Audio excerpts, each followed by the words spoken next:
welcome and good evening, David. Yes, how are you, Raphael? Thank you. I'm doing fine. I hope you're doing good as well. Yeah, I'm okay. The last video seems interesting. Many interesting comments, Indeed. surprising comments. It seems like there seems to be a war between two groups. Yeah, Mentioned it too. in the He said, comments. Did you notice this? Well, definitely, I noticed there were some, let's say, controversial comments, let's say, or some discussion going on, or maybe some confusion. We'll see. More like a battle between two groups. Like I wouldn't call this exactly a discussion. Um, there seems to be a fight between somebody known as the Toilet Boy and other members of the public. Yes, something to do with here. Yes, this comment here explains what the problem is with the Toilet Boy. It says what do you call it here? That they had this Toilet Boy had a video and it was deleted, and he spoke something about the Virgin Mary denying her virginity, yes, or bringing up the topic that could lead to the denial of the virginity, and he seems to have some speaking about Islam and prayers. This is an interesting comment. What do you call it? Yes, you've been flushed down the toilet. Yes. So the Toilet Boy was flushed down the toilet. Yeah. His name is IBNNUH and three numbers. Here Okay, is another interesting, because this interesting. particular comment I hadn't even seen actually. All right. I don't need your prayers. Looks like your need of guidance or something. Remember what you said about Mary's virginity in the video, and you've been flushed down the toilet. So the Toilet Boy has been flushed. Let's just see. And there's another interesting comment here. Yes, to do with the same person. This IB Nana UH. Yes, 189. Make bold and categoric claims. Yeah, claiming that they are, something, some expert on the Quran. Probably from a Muslim background. This 189 Toilet Boy. Right. So Yes. this particular comment I had seen, and of course it's a very interesting idea, this idea that the Quran or that the words in Arabic somehow have a self-contained meaning. Maybe you can say something about this. I mean, Claire here also commented Let's go through the Quranic. about the dictionaries, but maybe it's interesting Yes. even just to understand the structure of how Arabic is in the Quran, if Yes. there's any merit to what he's saying, or because I really don't know about it. The thing is, this is a very serious topic because the thing is, I'll show you more example of what the people say about this Toilet Boy. He seems to be claiming to defend the integrity of Quranic verses. This person says, by believing that all non-Muslims are destined for hell. Your views, which were shared in a group. So he's in a group. And he claims to have his own interpretation of the Quran, probably some Islamist modern version. Well, it's strange because the Quran is supposed to say that the Virgin Mary is a virgin, but he seems to have expressed. Hello? Yes, he Yes, seems yes. to have expressed some views whereby which show that something to do with he's in denial of this. Yes, and so obviously many people would have been upset. But let's imagine that this is the Middle Ages right now. Yes, and somebody in Europe is denying the virginity of Europe. And imagine there is a city in during the Middle Ages, and let's imagine let's let's just say for instance the Crusades, they were fighting over Jerusalem. So it looks like, let's say there was a city called Toilet City. Yeah, I'm just typing it out. And yes, and the thing is, people are fighting over Toilet City. It looks like Toilet City is outnumbered and the Crusaders would have said, "You've denied the virginity of of Our Lady, the Virgin Mary," and Toilet City would be wiped out. So let's see if Toilet City has anything to stand on. Yes, because Toilet City, or the Toilet Boy, has made interesting comments. Like, let me send you about his claims or comments. Yes, that sound intellectual to anybody who's not exactly educated. Whereby he's got comments here regarding language and many other things. Have you noticed this? Yes, I noticed the comments regarding the supposed structure of Arabic within the Quran, Ah, and that it's yes. supposedly somehow self-contained. And one thing, while I was reading through this and reading a little bit of the back and forth comments, I was actually laughing at myself. I was like, wow, it's almost, and please everyone, I mean this, halfway as a joke, but halfway I actually mean it. I'm almost a perfect product of the Jesuit brainwash of Europe because I'm secularized to such an extent that I don't even have a horse, in the game, in the race, in Yeah. terms of the I'm virginity or something. So I'm just like observing this, and it's very, yes. yeah, very No, interesting yeah, to me. I'm just trying to find the comment on what do you call it, of the vocabulary, yes, of this person who brought up the topic of denying the virginity. I'm not sure what I should call him, the toilet boy, or should I call? Somebody here calls him Mr. Nobody, or Mr. Rubbish. But the thing is, this is what they've called him. Let's see if he's got a genuine point, or are these people maybe these people are wrong to actually to talk about him like this. Maybe he's got a genuine point, and maybe he is an expert on Arabic, or he's deliberately spreading lies. Yes. So the thing is, he mentions Hebrew Quran, he mentions Kabbalah and Kaaba and Allah, and he tries to let's see, and what do you call it here? Let's just go through a few more, show more replies. Let's see. Yeah, it says he talks very loud. Somebody's written.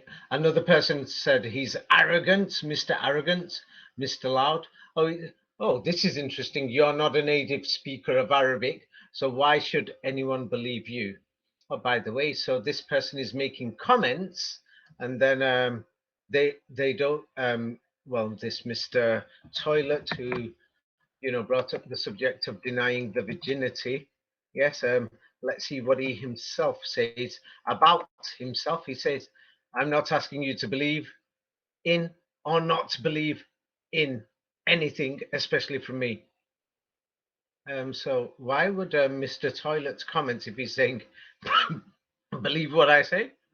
Oh, don't believe anything that I say, especially from me. And then he says, "We have all the roots preserved in Arabic." Is Right. this This is so? this is the this would be the argument. I mean, that's what I found an interesting idea, but I have no clue because I have don't know about Arabic, so I can't Ah, say. let me just repeat that so that I don't forget. He said, "We." Who the hell is we? Does he claim he's speaking on behalf of many people, or is he speaking for himself? Yeah, have the roots of the Arabic language. And then let's see what else. Ah, yes, he gives lots of quotes here. I found it here. Yeah, I think you have to open up all the messages, and he's trying to make comparison of words, roots, or whatever. God knows. Yeah, yeah. But anybody who actually knows history and can go through it will know it's just clear garbage. Yeah, this is just clear garbage. Yeah, yeah. And what do you call it? It's clear garbage. Yeah, that he's trying to compare or trying to show some words, and he's trying to show, hey, I know the meaning, and somebody else says, your interpretation is not final. Yes, somebody else. Mm-hmm. Yeah. So it means that people don't believe him, or somebody else knows, probably. Yes, but let's have a look at this. Oh, somebody he seems to have a video, and it says, "Why has your video been deleted?" Yeah, if you're truly contained well-founded information. Yeah. Oh, another toilet boy right at the bottom. Okay, let's go through this, what the toilet boy is saying. Now, this is going to be very shocking information. Yes. Um, Now, this is going to be very shocking information. Like, for example, in the last video, what we spoke about, for example, well, let me just show an example of a word in the Quran. Here is a word in the Quran. Yes, pronounce it how you want because there's different pronunciations. Chinese pronunciation, North Russian Tatar pronunciation, South Russian Chechen pronunciation. There's Chinese pronunciation, Indonesian, etc. So there's the word illumin, like the Illuminati or the knowledgeable. Yes. This is one word. Now, somebody is going to say this is a Latin word. Another person will say it's Germanic. Another person will say it's Arabic. But of course, if anybody who knows wiser will realize, oh, it's an international word. Yeah. So the thing is, it's an international word, and people have different pronunciations. Like, for example, it's well known throughout the world that the Chinese pronounce in one way, yeah, the Arabs pronounce in another way, the Americans pronounce in another way. So people in the world pronounce in another way. Well, anyway, in the last video, I pointed out, for example, there is a word here. Yes, I pronounced the word that is matahum or matane or matana or matahum or yamatona or things like this. Yes. Right, this So was now, the thing you mentioned last time, where it is the question about the whether it's about provisions or about here enjoyment. Just exactly, this would be the yes, question. and or does it mean we made or we gave? So now the thing is, people are going to try to translate this using classical Arabic dictionaries. Yes, and modern classical Arabic, an updated version is known as Standard Arabic, which many media channels use. But let's go through here. People will say this is a Shia translation of that same verse, and it will say, what do you call it? We gave. We will say we gave pronunciation or prolonged their lives, or but anyway, it says we gave. So now let's have a look at many people like the word matane, or let's say the word because. Yeah, because. Yes. Now, off the top of your head, you can spell it different ways. But from the sound of my voice, don't forget, not everybody uses the Anglo-Saxon alphabet. Yes, or the Latin alphabet. So now the word because, how many roots does it have? I wouldn't be able to say, honestly. Yeah, some people will say it's got two roots. Well, you can even say one because some people will say argue two and say be and then cause. Another person will say no, it's bek and then osse. Yes, and somebody else will say it's got three roots because. So now roots is debatable. So now this person claims they know the roots. It's up to you to define it, whoever the scholar is. Now, in different Arabic countries, there's many: Morocco, Algeria, Tunisia, Libya, Egypt, Palestine, Jordan, Syria, Lebanon, Iraq, Kuwait, Qatar, Bahrain, Oman, Yemen, United Arab Emirates, Saudi Arabia, Sudan. So as we can see, there's many. So now the word matana, yes, it could have mata or na, or it could be mat and tana, or it could be what do you call it, matana, or it could be yeah. So as you can see, does it have three roots, one root, or two? This is up to you. And now the definition of roots differs according to different scholars. Yes.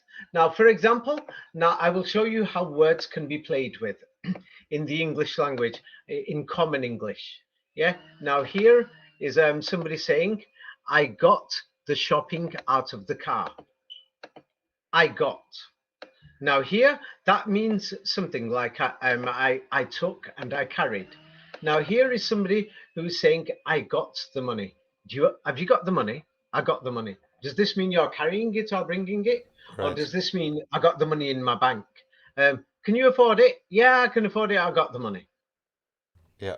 So this could be a different meaning. Then there is another meaning here. Yes. So these people who are trying to define roots are liars, because in every language we have the same situation. Then somebody says, "I got out of bed." Did you get it out of bed, or did you get out? Yes. I got my So cash out of the bed. Whatever, yes. yeah. So now the thing is, when people study languages and roots, anybody who claims to be an expert and saying this is what the root means, liar. So Mr. Toilet, yeah. Oh, I don't want to refer Well, to him it as doesn't specifically, but many necessarily have to mean liar. It can just mean that people are not, aware of this aspect. That this some is. people are not aware. But the thing is, when you're claiming, putting messages there, things like saying I've interpreted the Quran, and I think or I believe it's seeming or hinting or showing that the Virgin Mary is not a virgin. But the Quran, I'll go through it in a minute. It seems to be quite pretty clear that the Virgin Mary is a virgin, or otherwise the Muslims would have known this in the last 500 years, or let's even say 1,000 years, without the fake history. Yes. So the thing is, it's almost mysterious that the Muslims who are reading this day and night, they seem to have not noticed this. Yeah. Well, anyway, let's go through this Arabic language. Yes. And this is going to be like a big shock to you. Yes. The Arabic language well, here, then you can read it out. The Arabic language, as the language of the new knowledge, it was the main language of the Middle Ages. Yes, same like today, English has become the lingua franca Hmm. for most of the world today. Arabic as the language, it was the language of the Middle Ages, not the Arabic they speak today, not even the classical Arabic that we're told about today. This history is a fraud, but the language of the Quran. Hmm. So this means the Quran must have been a very important and big global book around the world. Right. Yes, and it must have been very important to pick up this language. Um, um, what did I just say? Yes, it must have been important to learn it, and this means people must have been connected to this Quran somehow if it was the global language of the Middle Ages. And this is well known that you can't hide it.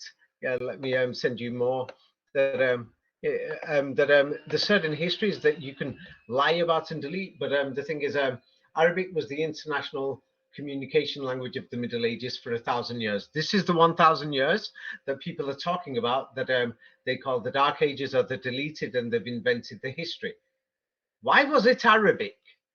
Now, this is not normal Arabic. So now the Arabic Quran has only got about 400 or 500 root words. But now let's see what many people talk about Arabic today, and this is going to shock you.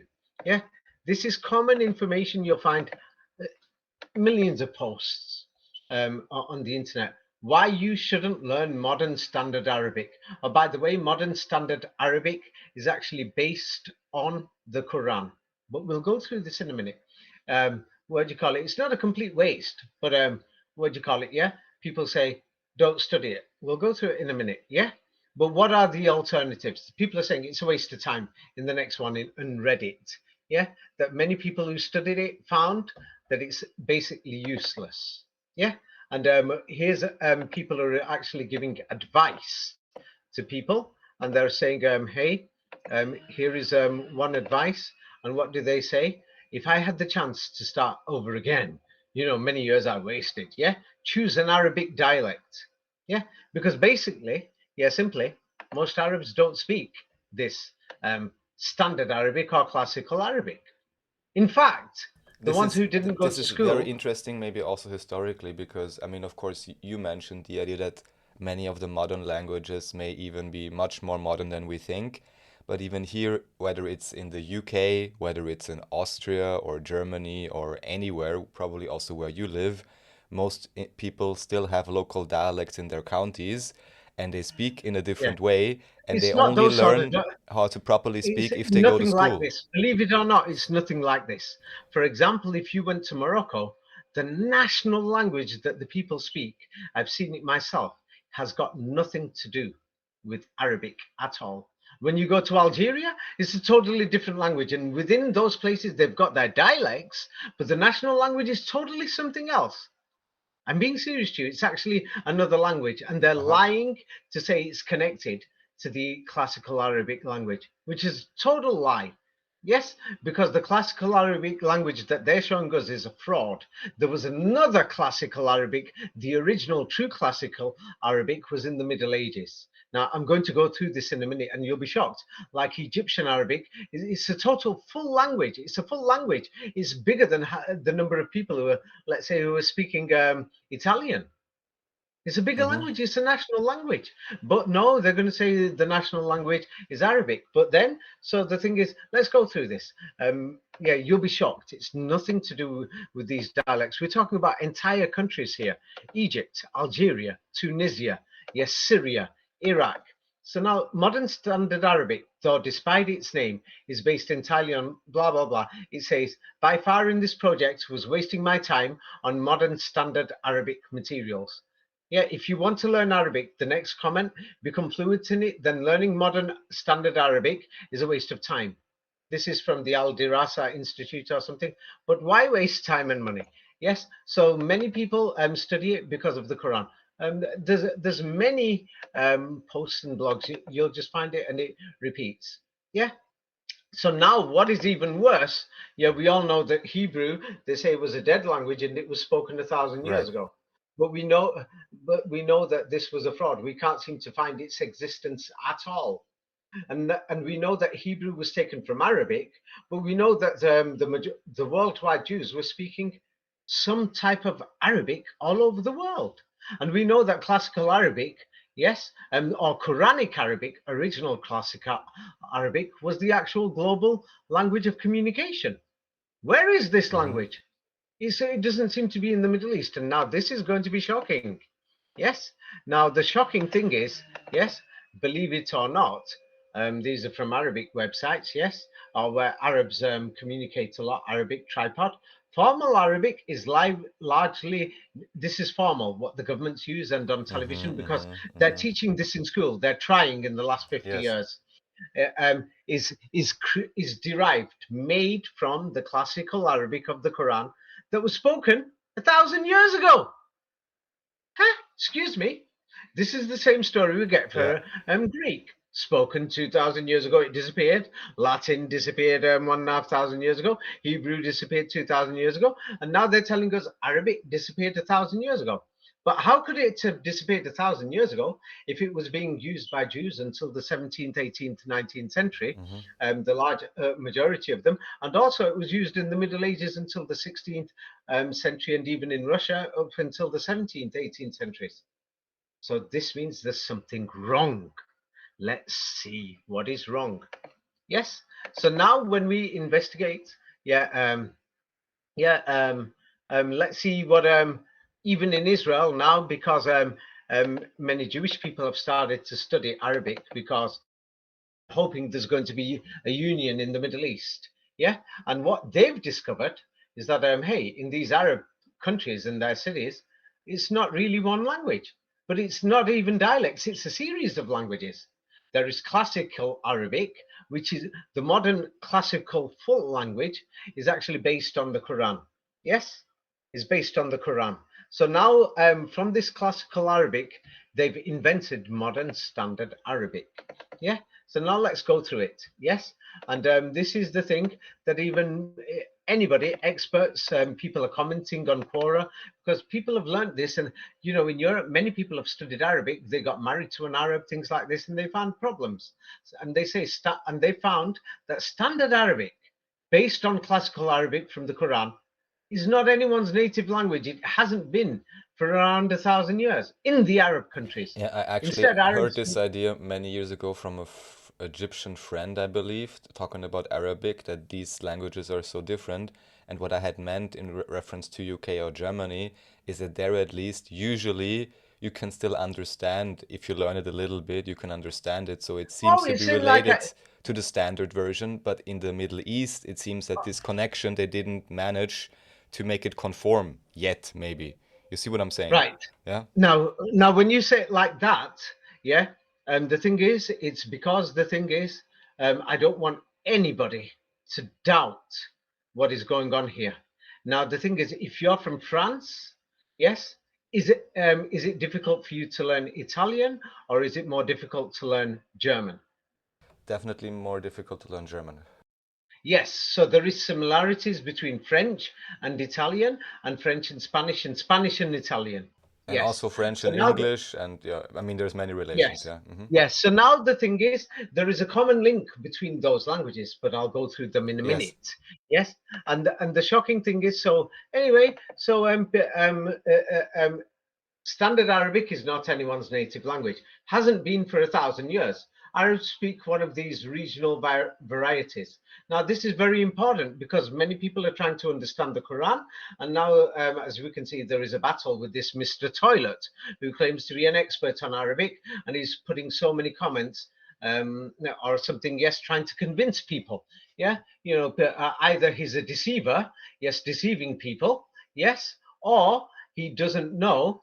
Yes, but the way he's behaving, it's almost like I know, and this is the final thing. But somebody else saying you don't know, and then he's saying, "Why should you believe me? Don't believe anything I say." So it sounds like somebody who's a deliberate deceiver when he's saying, "Hey, whether you believe in me or not, so you shouldn't." Who said things like this? It just sounds like a garbage to me. Yeah, rubbish. Somebody's already called this person Mr. Rubbish. So now the thing is, let's see, as let's have a look.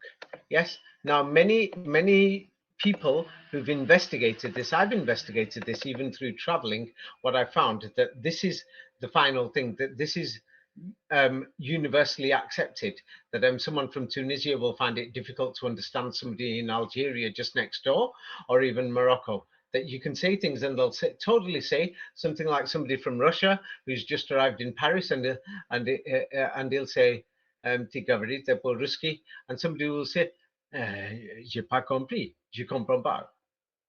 yes, yes. I don't understand you. Yes. Yeah. So now the thing is, these dialects and modern standard Arabic as are described by some scholars as not mutually comprehensible, and they're actually not. So now the thing is, let's go through classical Arabic. Yes, a bit further. And the thing is, what you will find, you're going to find it absolutely, totally shocking. Yes. Um, the thing is, what do you call it? Yes, let me see now. Um, yeah, so now these Egyptians, they're speaking Egyptian, a totally different language. Yes, and then the thing is, they can't speak Arabic. Yeah, classical Arabic. Yes, he's been dead, they say, for 500 years or 1,000 years. So now let's see what. Let's have a look at what the hell is going But on. I just want to reiterate, it's really incredible that they use the same story with 1,000 years missing. I mean, who could believe in any world that something gets lost Yes, for 1,000 years and then suddenly you yes, find it again? I mean, yes. that's, yeah. Now the strange thing is, how could they have understood the Quran for 1,000 years? So it means there's some lie somewhere in this history. Now, for ancient Greece, we could solve this problem, yes, because we can't find it. Ancient Hebrew, we can't find it, yes. So now let's have a look at Arabic, yes, because now if we're looking for ancient Arabic, we can't find it. So now let's have a look at when was modern standard classic Arabic invented. Whoa! Modern Standard Classical Arabic was deliberately, Uh-oh. on purpose, invented in the early 19th century. And all it is a modernized version of classical Arabic that they've kept the words of the Quran and turned it into a language. Now the Quran has got 400-500 root words, so they've added a few several thousand. Wait a minute. So now they've turned it into a language. Who said classical Arabic as a language ever existed anyway? You see, because they Hmm. don't have it. They've just invented this classical Arabic. Yes, and they've given it the name modern standard Arabic, and it's based on the Quran. Wait, where did you know where to find it from? Oh, in the same way, like these, the created Hebrew. Bunch of guys sat down. Let's see who these guys were and where did they sit down and where did they invent it. This is what's used in politics and on television, because they're trying to make people learn this new language. Yes. So let's have a look more at this thing. So it was invented about 100 years before Hebrew. Yes, 100 years before. So now, when Hebrew was invented, they used the Arabic dialects. Don't make that mistake. Not just modern standard Arabic, or not just the Quran. They used the actual living dialects at the time. Yes. Now, modern standard Arabic and modern written Arabic are terms used by Western linguists, but this is the official Arabic. Yeah, Arabic that they're claiming it was developed in the Arabic world. It was developing in the 19th and early 20th centuries, but it started in the early 19th century, around the time of Napoleon Bonaparte. Yes. Yeah. It refers to spoken Arabic that approximates with this written, or the spoken Arabic, which is basically the Quran. So now they're invented this language around the time of Napoleon Bonaparte. But Napoleon Bonaparte doesn't seem to exist. It's another long story. So now let's go through this even further. And what do we find? Yeah, we find native speakers of Arabic do not distinguish between modern standard Arabic, yes, and classical Arabic, because it uses the exact same words in the Quran. Yes, it uses those words, and then they refer to it as there. Yes, and generally speaking, most scholars distinguish between classical Arabic and modern standard Arabic. Scholars means people like me, investigators. Hmm. Yes. What do you call it? I'll tell you why we distinguish. Because the Arabic Quran has got about 400 or 500 words, root words, and yeah, and you could debate about the roots and say, yeah, okay, there's 700, 800, or 1,000. Yeah. So the thing is, now modern standard Arabic has got thousands of words. Yes. So people like me, we will realize we should differentiate. So now when they translate the Quran, they take examples from whatever this modern standard Arabic is. Yes, and they will claim that this was the same system used in classical Arabic 1,000 years ago. This is what they'll claim when they're translating the Quran.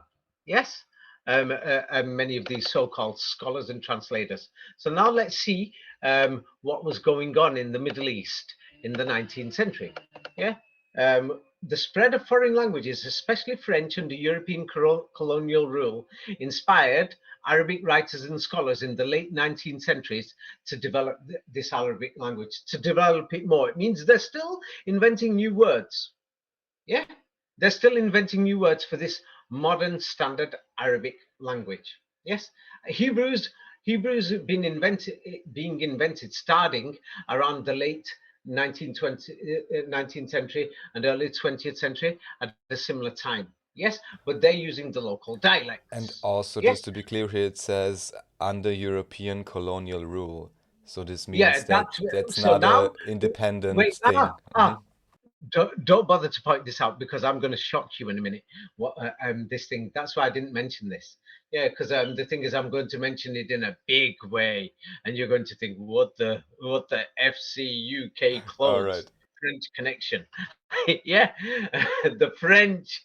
Yes. So now let's see who these Arabic riders are. Oh, these Arabic riders and Arabs, yes, want to develop this Arabic language. Did they want to develop it, or was it already ready? Did somebody already invent it for them in the early 19th century? Because these Arabic writers and scholars are writing and using this language, but it was already developed at the early 19th century. So how could they write it, and why did they want to further develop it, and what did develop mean? So now let's go through this, and this is going to be the biggest shock in the world to you, that many people don't open the websites and look at reports and anything from university professors or anything. So now, while they were being occupied under the Europeans, they say intellectual revival. Suddenly somebody woke up and said, hey, I'm an Arab scholar. Yes. And the thing is, what they found was that the Arabic language was at a disadvantage in expressing technology, or modern social words were not found. Social words could not be found in the so-called classical Arabic and cultural words. Excuse me, this is supposed to be an old language that was global, and you cannot even find it cultural words or social words. There's no social aspects in this. Yes. And then a problem which was usually resolved by reviving equivalent concepts from the classical literature. Let's see if there was any classical literature, or did the Jesuits write that too? So now what they coined or invented new Arabic terms. Now they're claiming it was under influence of Turkish usage, more like the British occupied Egypt, the British occupied Iraq. It was more like European. So now they borrowed European terms. Did they borrow it, or is this a lie also? Yes. So Ferguson, whoever he is, calls this short of a miracle. It's a miracle. They basically invented new terms and a new language, revival of a language that's been dead for 500 years. 500 years or 1,000 years. But then we're still finding, mysteriously, this dead language is still being used in Russia, and they're writing documents, yes, in Russia in the 17th century. So this means that, what do you call it? Why was Arabic still alive in Europe in the north, but they're trying to revive it in the south? Something strange there. Yes. So was classical Arabic, did it exist as an Arabic language for these people known as the Arab people? So now what happens? And then what do you call it? Yeah. So now they're still modernizing it, reforming it in the 1930s and 40s. So now let's go even further. At first, this sounds okay, but the biggest shock isn't here yet. So now the thing is, the result of these modernization effects was the invention of modern standard Arabic. Actually, it is the language of the Quran or classical Arabic, yeah, and they've made it readable and comprehensible by any Arab person who can read, because basically almost all Arabic newspapers are now in this modern standard classical simplified Arabic. That's what it is. Now, this is why anybody who's learnt this modern standard Arabic, they can understand the Quran. Excuse me. Oh, this is why anybody who's learnt modern Hebrew can understand the Hebrew Bible. Oh, they just invented the meanings for these words for Hebrew. Ah, no. They didn't invent the meanings for the Quran in this modern standard Arabic that they're claiming is from classical Arabic. Excuse me. Did they or did they not? So now, modern standard Arabic, MSA, yes, it was still not a proper spoken language even by 1982. Even by then, it was nobody's mother tongue. And the man who wants to talk at all times, um, like a book or newspaper, is going to find it strange because it's not his mother tongue. Yeah. And it is worth noting that modern standard Arabic is exactly the same throughout all the Arabic world, except a few slight differences. Yeah. So what do you call it? Yeah, yeah, it was a byproduct of European colonialization in the 19th century. Yes. So now modern standard Arabic turns up in the 19th century. Let's go through it more. Now, the worst thing is, now here is the worst thing. Yeah, I'm going to get to the point and you're going to think, I can't believe this. These are from books that people have written, big books on this. Yeah, and they've gone through many records and many things. So now, the thing is, Arabic, yeah, the media was based on European style media. And they needed this modern standard Arabic or modern classical Arabic to equal European media, many European words, or what was in France. And what do you call it? Yeah, this modern standard Arabic, even let's say somebody Washington Surrey's, yeah, he even called it in 1897. So it was already ready in 1897 in printing presses, and he called it the modern language. Nothing to do with the classical language here. Yeah, yeah. And at that time, yes, this language still had problems. Ungrammaticalities. Yeah. Yes, grammaticalities. Yes, basically it means there's no proper grammar system. So there's no proper nouns, verbs, anything. They're not sure. The thing is, what are the root words? So all these so-called experts like Mr. Toilet or this Ibn whatever, yeah, yes, some people call him Igor, yeah, is just a liar.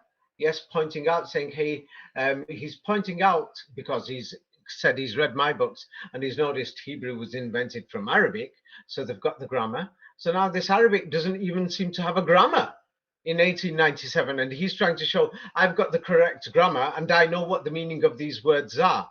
And he's trying to, saying, I am guiding people towards the Koran. Yes? Or is he just talking bananas here? Yes? In the Middle Ages, the Muslim crusaders as well as the Christian crusaders would have invaded Toilet City, and they would have flushed it. Yeah. So anyway, yeah. So linguistic innovations, they were still continuing, and they were influenced by European literature. But who are the people who are making the changes? So they were making new genres like modern dramas, novels, and everything, short stories. So they're writing many things down. Yes, and the biggest influence that set the standard for modern standard Arabic and the meaning of the words and the grammar, the nouns and the pronouns, came from the translation movement in Egypt. In the early Egypt. 20th century, I assume. Yes. Hmm. So now the thing is, it came from Egypt. So now the thing is the translation movement. So all these people who are translating the Quran should be aware of this, or these people who are quoting Arabic words and they're trying to say, hey, it says this about the Virgin Mary or not, like Mr. Toilet said, according to the Quran, that he says, or something that he denies um, Mary's virginity. Yes. The thing is that God knows where he got it from, uh, you know. And somebody sent me a message that he claims he's got connections with me and he's used my name. I don't know who Mr. Toilet is. Never met him. Don't know him. Don't want to know him. Yes, because the information he's spreading is misinformation and it's clearly a lie. Now, the reason why I'm going to clearly say it's a lie is because there's many people who've read my books and now they're actually reading the Quran because it provides an alternative history source. Many people, even Fomenko, pointed this out because Fomenko must have also known that the Quran provides an alternative history source. So this is why Fomenko clearly pointed out the origin of Arab history. I'll send you Fomenko's quotes in a minute. Is because the thing is, Fomenko and me, we're not preachers. We're talking about history here. Yes, and a lie is a lie. And the thing is, when we're talking about this, people's lives are at stake. Somebody is going to turn around and think, hey, um, I believe what Mr. Toilet is saying. He's talking about the Virgin Mary. Now let's see if Mr. Toilet and all these any of his allies, yes, have anything to stand on.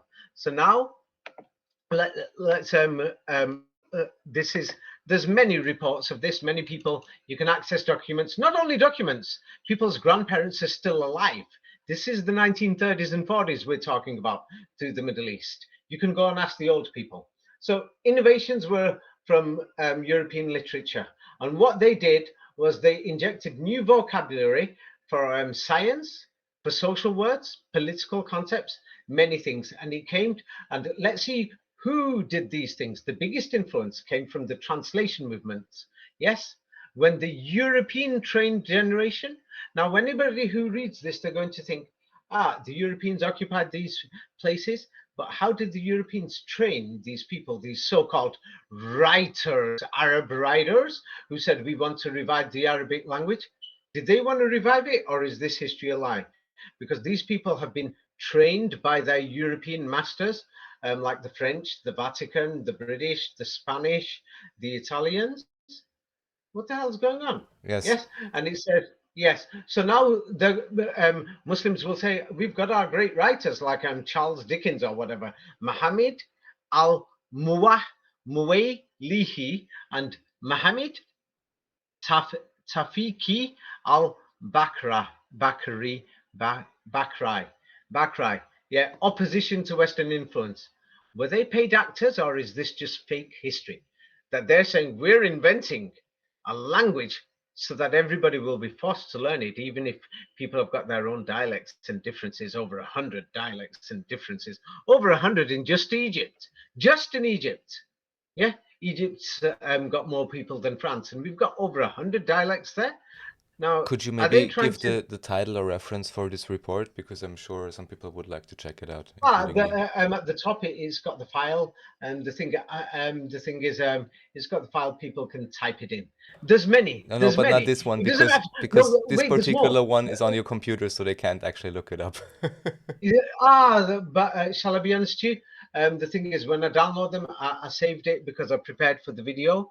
Yeah, because 2, 3 days ago, like I said, I noticed these Mr. Toilet comments, and he's trying to be an expert, and I was genuinely worried because there's many people in Europe and America who started to actually look at the Quran. I'm worried that these fraudulent Islamists like him, yes, are going to lead people towards the wrong direction. And the thing is, people are looking for an answer to life. And history is not a joke. People are spending thousands. And I don't want them going into something, yes, or somewhere that there is evidence it's fake.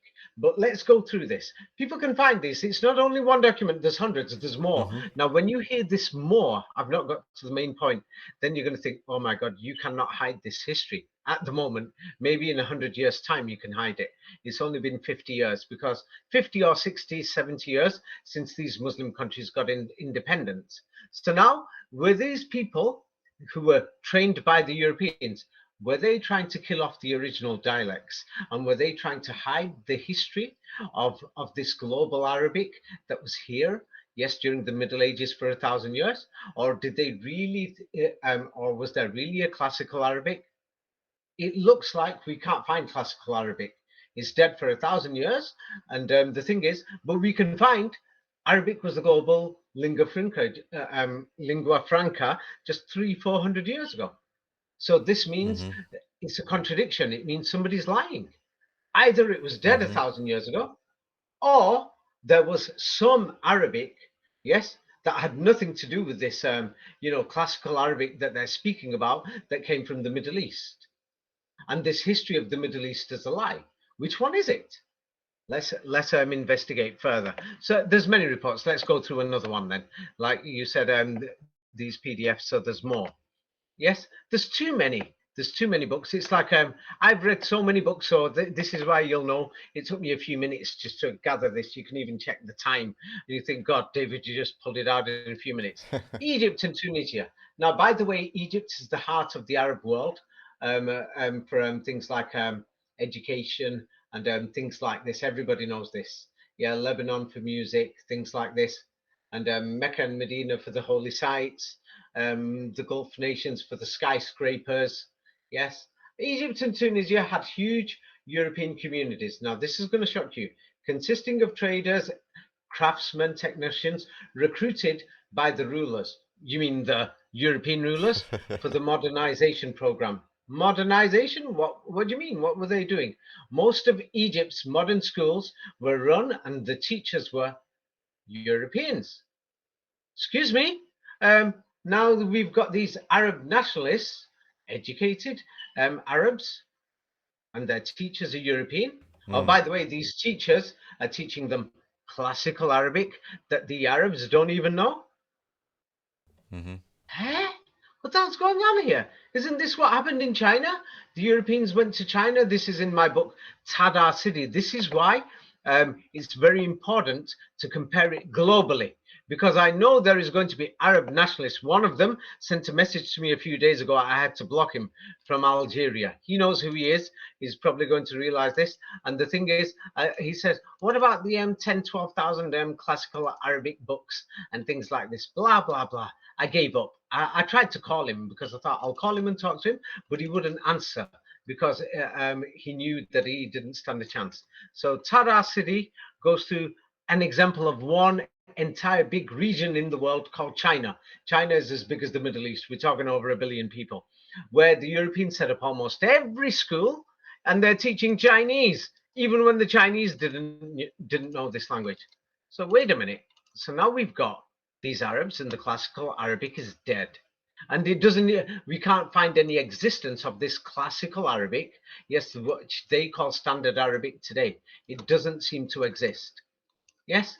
So now the Europeans are teaching this. What do you have to say now, Raphael? This is the big news. That's why I said, don't bother with that PDF. Mm-hmm. There's so many of these things. The Europeans, how did they know this classical Arabic? It's even worse now. Who also held all senior positions on technological projects. Not only technological projects, they're modifying all the buildings, all the mosques. Yes, they're putting classical Arabic decorations. They're modifying many buildings. I've shown examples of this in, in Cairo. By the late 1870s, the European community in just Egypt was 70,000 people. Oh, don't forget, around that time, the East India Company is invading. Yeah, and Thomas Cook is paying for this. Yeah, and then there's more. Yes, it's because now many of these Muslims, they seem to think that this so-called expert ego is commented about the Kabbalah and Kaaba and Allah. Thomas Cook was behind the Hajj shipments coming from the east, places like Iran, the Gulf countries, and India. Was this holiday Hajj package an invention for billions of dollars? By the way, it's increased to 90,000 by 1780 or something. Yes, and the thing is, well, they were the teachers even before the British got there, and they're teaching Arabic there. What the hell's going on? There's more. So in Tunisia, in the 19th century until 1881, 1.5 million Europeans are there just in Tunisia. Yeah. Uh, um, Wait, no, is it in the No, 19th century? 1.5 million inhabitants, and out of Inhabitants, those, yeah. 40,000 And the Europeans. Europeans were 40,000. And most of these Europeans, they were teachers. Yeah, of course, and They they were lived in the teachers, capital where they can, construct a new social and education system, of yeah, the course. schools, because the rest of the people were in villages and other things, and a lot of them were nomads. Yeah, now somebody commented, some nationalists saying they weren't all nomads, and he's trying to say that Baghdad was purely Jewish. No, I didn't say that. There's reports that there's 1/3 Jewish, maybe more, and I've turned around and said that the modern fake versions of Islam arrived at the same time as Judaism came, and the modern fake versions of fake Christianity arrived around the same time. Yes, at the same time, it was a competition because it was a business. Same like now, we do know that in the um, It's like three um, competing brands, each of them not really yeah, good, yeah, and they make a same like there's competition. brands now, yeah, that everybody knows that there's brands now for all types of communities, single sex communities, or your sex gender communities, because it's going to be a big business, and then they're going to promote it for the young generation because the more members you have, the more business you're going to get. It wouldn't surprise me if in 100 years they're going to say for our gender group or our gender style, whatever we believe in, we are demanding a nation state. Oh. Yeah, Wow. like the German states for German speakers. Yes. So now let me just show you more. This is the shockingness is not finished, nowhere near. You're going to think, I can't believe this, David. Yes, it was happening all over the world. Brazil, Mexico, the same process all over the world. So now these students, after their European teachers teach them classical Arabic, which became known as modern standard Arabic, guess what happened to the clever students? They were sending thousands of them to Europe. And in Europe, they continued learning. Yeah, what do you call it? And they went into their field. Like your bachelor's or master's, either you go into the military or you go into the science. Like military is a huge thing. Like today, people are going into aerospace engineering. It's to do with military engineering, other things. Yes, and what do you call it? Yeah, the thing is, the major recipients of Muslim student missions from all over the world until the second half of the century. Yes, yeah, and between then it was what do you call it? Yeah, they went to France. Why are they going to France? Yeah, they're going to say it's the brainchild of Muhammad Ali, who came to power in 1805. Yes, in Egypt, but his history is a forgery. They're just saying this because they don't want people to know. French army advisor Suleiman Pasha, or whatever, Muhammad Ali's French army advisor. But anyway, the first contingent was, when they came in 1805 or around then, 62 students. But soon there was hundreds. All the elites went there. All the elites, like Muhammad Ali's sons, Ali Mubarak, Hussein and Halim and Ibrahim Pasha's sons, and Khedive Ismail, all of them we're talking all the upper class. Basically, everybody's going to France, Italy, England, and the German states we're still talking this Otto the Great or Ottoman Empire existed. At the same time, yeah, it was a similar thing. When they say the Ottomans followed, that we're talking from Germany, Austria, Hungary, and from Turkey, that they are going to Paris. Now, and the thing is, the French Ministry of Education. So now, the thing is, first they're getting taught in junior schools, high schools, yes, by the French, and then they're continuing their Arabic studies and everything else in France. What the hell is going on? And then when we look at the state of education in Egypt at the time, there's fake photographs like this. Do you see them? Mm-hmm. You'll find pictures of Al Azhar Mosque, and people will show one or two pictures showing that the Arabs are studying, but these pictures are just a joke. Yes. So now the thing is, who does it look like invented this modern classical Arabic language? I mean, the locals didn't know it, and they're going to schools with French teachers, English teachers, German teachers who were teaching them. Where do you think this modern classical Arabic was invented? Well, again, in Europe by some Paris. Jesuits. Paris. Now the And thing just let that me just briefly mention, because this is something that's yeah, commonly known also, just as another example, also Romania has these very strange ties with France for a long time, you it's not know? just I Romania. know there must be Actually, we'll many go through countries this like next that. time. I'm glad you Hmm. mentioned Romania because next time we're going to go through, yes, what really happened with the French invasion of Moscow or the city of the mosques. Yes, and the French, why the Russian elite, everybody spoke French. Tolstoy and many of them, there were many writings to do with French and everything, almost as if these people didn't exist. We'll go through that. Hmm. Poland, everybody in Poland, the elites were speaking French. And many people don't know this in the 19th century. So now the thing is, Al Azhar for the positions of Imam. The thing is, Italian colonial rule and the Muslim elites in Libya. They were all going, many of them went to, what do you call it, Italy. So now let's go through Al Azhar, the major institution. Now, because many Muslims are going to insist. Yeah, who is this guy? Yeah, what do you call it, 1849 to 1905. He began teaching advanced students Islamic texts. Yes, this is Islamic texts, and he's the, what is he? The Grand Mufti of Egypt. Yeah, um, as you can see. And he joined Freemasonry. He was in these Masonic lodges that the Europeans opened up.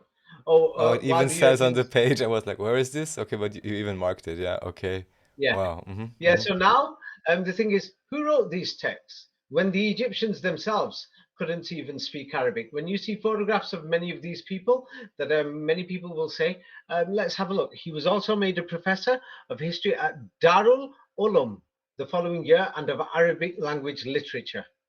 Yes, and he was a champion of the press. All the printing machines came from Europe.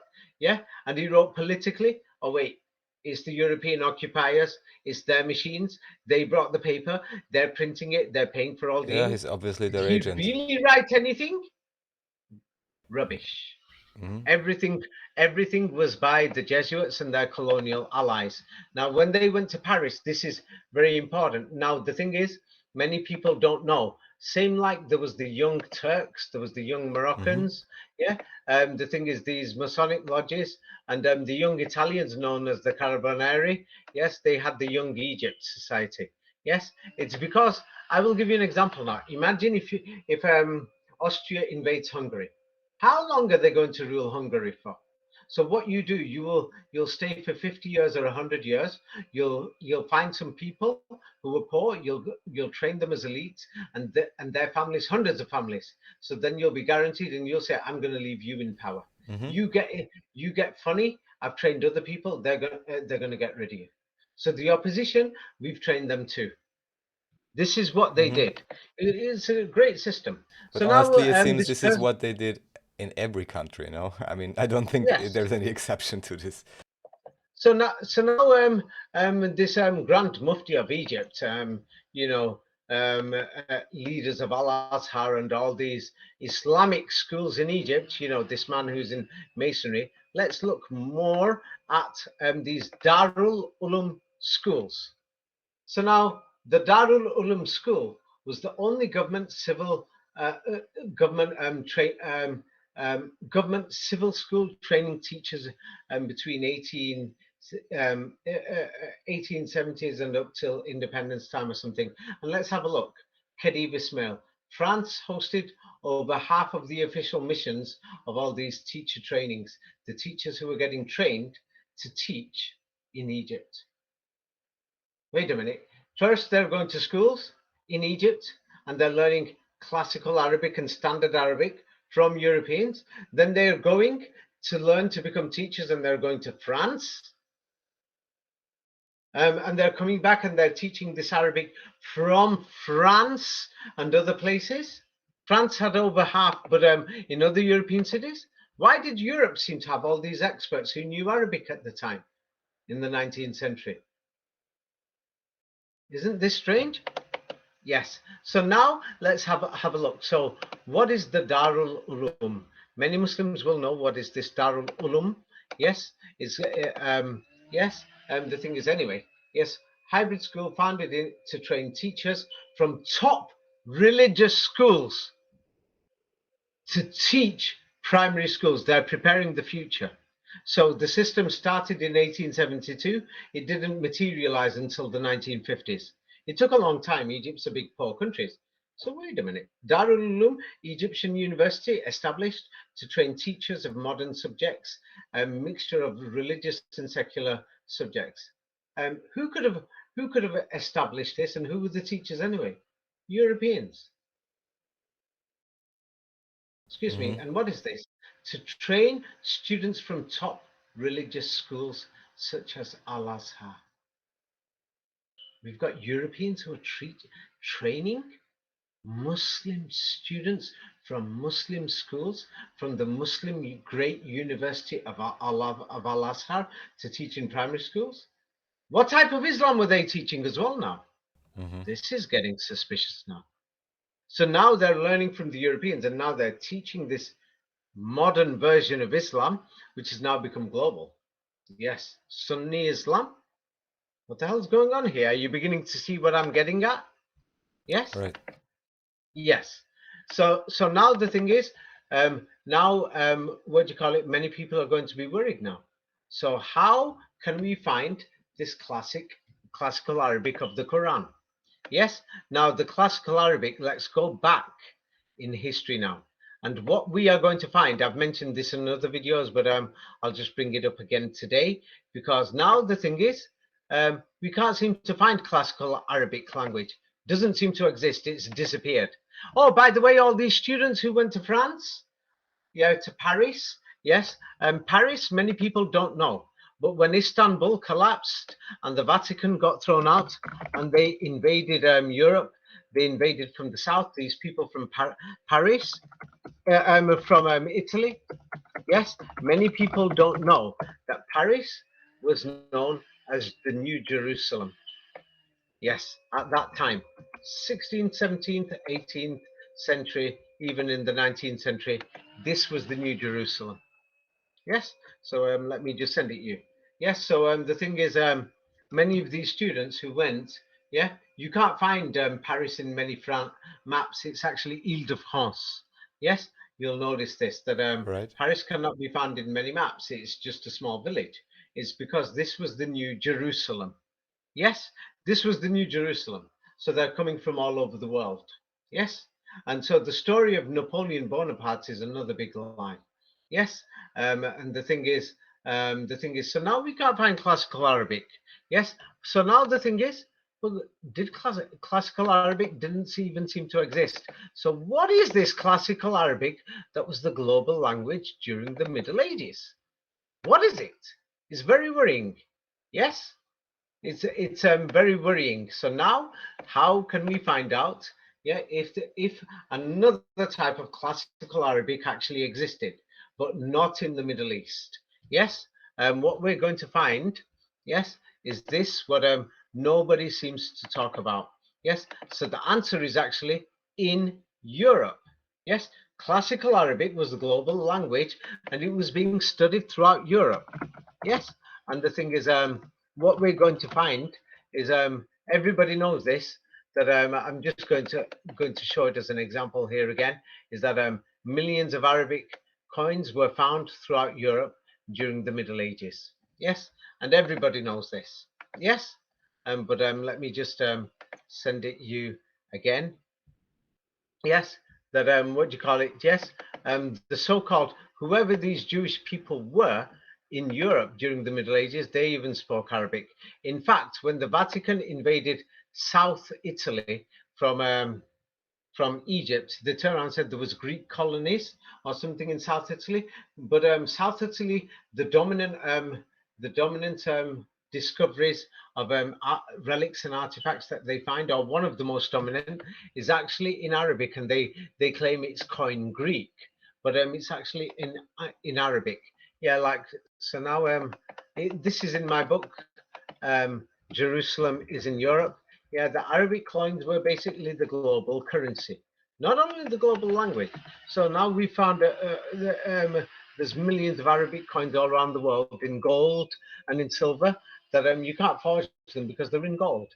That just in Northern Europe alone, that there were hundreds of millions of Arabic coins being imported in the 10th century, 11th century, 13th century. They claimed they were imported, or were they actually European coins? Hmm. Is Arabic, classical Arabic, a European language? Now, the place to look at, the heart of classical Arabic, is actually the Quran. So the thing is, what many scholars did, this is very well known information. Yes, and many translators of the Quran actually do this. So this is why about 80-90% of the Quran, translations of the Quran, in some of them 90% is okay, 80% is okay, but 10%, yeah, is just a total blatant forgery. Yes, in the translation. So the thing is, this is why I've warned people to be careful, especially with these people who are claiming to be Arabic experts, like this Mr. Toilet, who claims he knows the Quran, and then he says, according to what he sees in the Quran, that the Virgin Mary is not a virgin. But I'll go through that in a minute. So the thing is, it's because I don't want people to trust any of these Islamists, yeah, because they're claiming people are going to hell. And things like that. There's no evidence of these things, even even in the Quran or anywhere. I've not found it myself. But let me just find that thing about the classical Arabic. So now, last time I showed you the verse matan. So let's go back to that again, and then you're going to have the biggest shock in your life. Yes. So now, Arabic words. What you can do is here. Now, this is a sentence from the Quran. Yes, and oh, Mr. Toilet is going to claim it's classical Arabic and it's been in the Middle East for centuries. Well, he can dream on. Yes. Now let's have a look at Northern Europe. So now, when we come to Northern Europe, what we are going to find is that these Arabic, so-called Arabic words, are found in what do you call it? Yes, in Germanic languages like Dutch, German, or English. So now, this word matana means we made, we gave, or we provided. Yes, even you're going to have the biggest shock because you yourself know German. And what do you see here? This is Dutch, machten. Yes, what is we Machen, made machen, machen, machen in German, ja. in German? Etwas machen, Machen ja. and machten. Mhm. This is an as you know, as you will notice, German machen. These are modern languages. They've been modified. Yes, and in Dutch, machten, and then what do you call it in English? Made. Ja. So now the word when it says matana, yeah, you can see it just from Germanic languages. We found it's the same word with the same meaning. Matana, we made for these people. Excuse me, what the hell is going on here? So, was classical Arabic a Germanic language, or was it from the Middle East? We can't seem to find it in the Middle East. You see? Yes. So that's just one word. You can go through hundreds of words. In fact, I might as well complete the whole sentence. I'm trying to find the pages. I thought I had them ready, but I don't seem to have it ready. Let's see. I thought I actually had it ready. Yeah, I'll have to go through that another time. But many people can go through the rest of the words and they will find that there is a similar thing.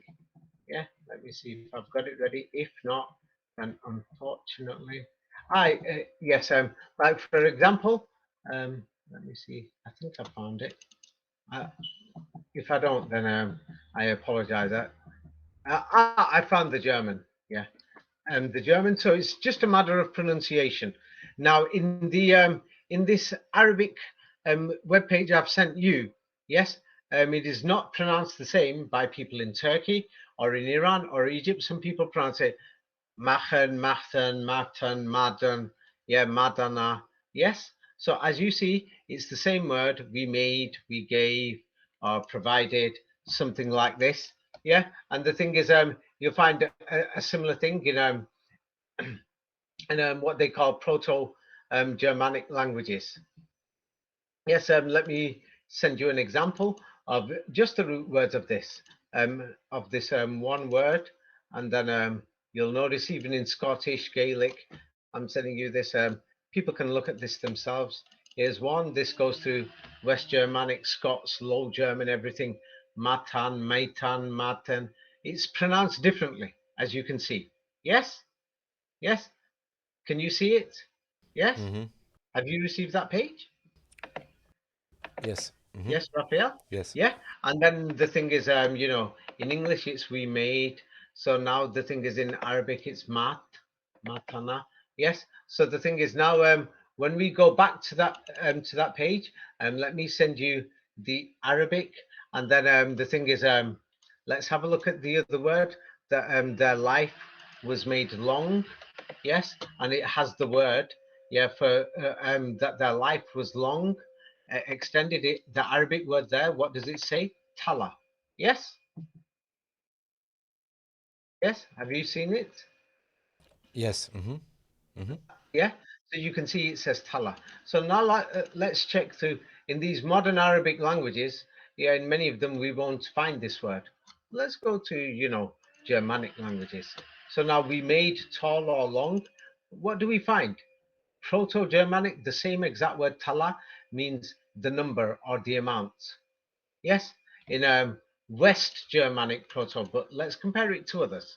Yeah, what do you call it? Yes, other things. In some dialects, it's pronounced talo. Yes, not tala. Yes, but the thing is, or tall, tall. Yes, in modern day English. Yes, and what do you call it? Let's go through more so that in case somebody is saying I'm making this up. Yeah. So the thing is, you can find the Quranic words. Yes, in European languages, which is very mysterious. Old Norse, Norwegian. Yeah, talo or tala means calculation or number. Yes, and then as we go through, let me just see, send more. Isn't there a word in Now the English thing is, like tally that also relates to this? yes, Tally? how long have you tallied? Yes, you're right.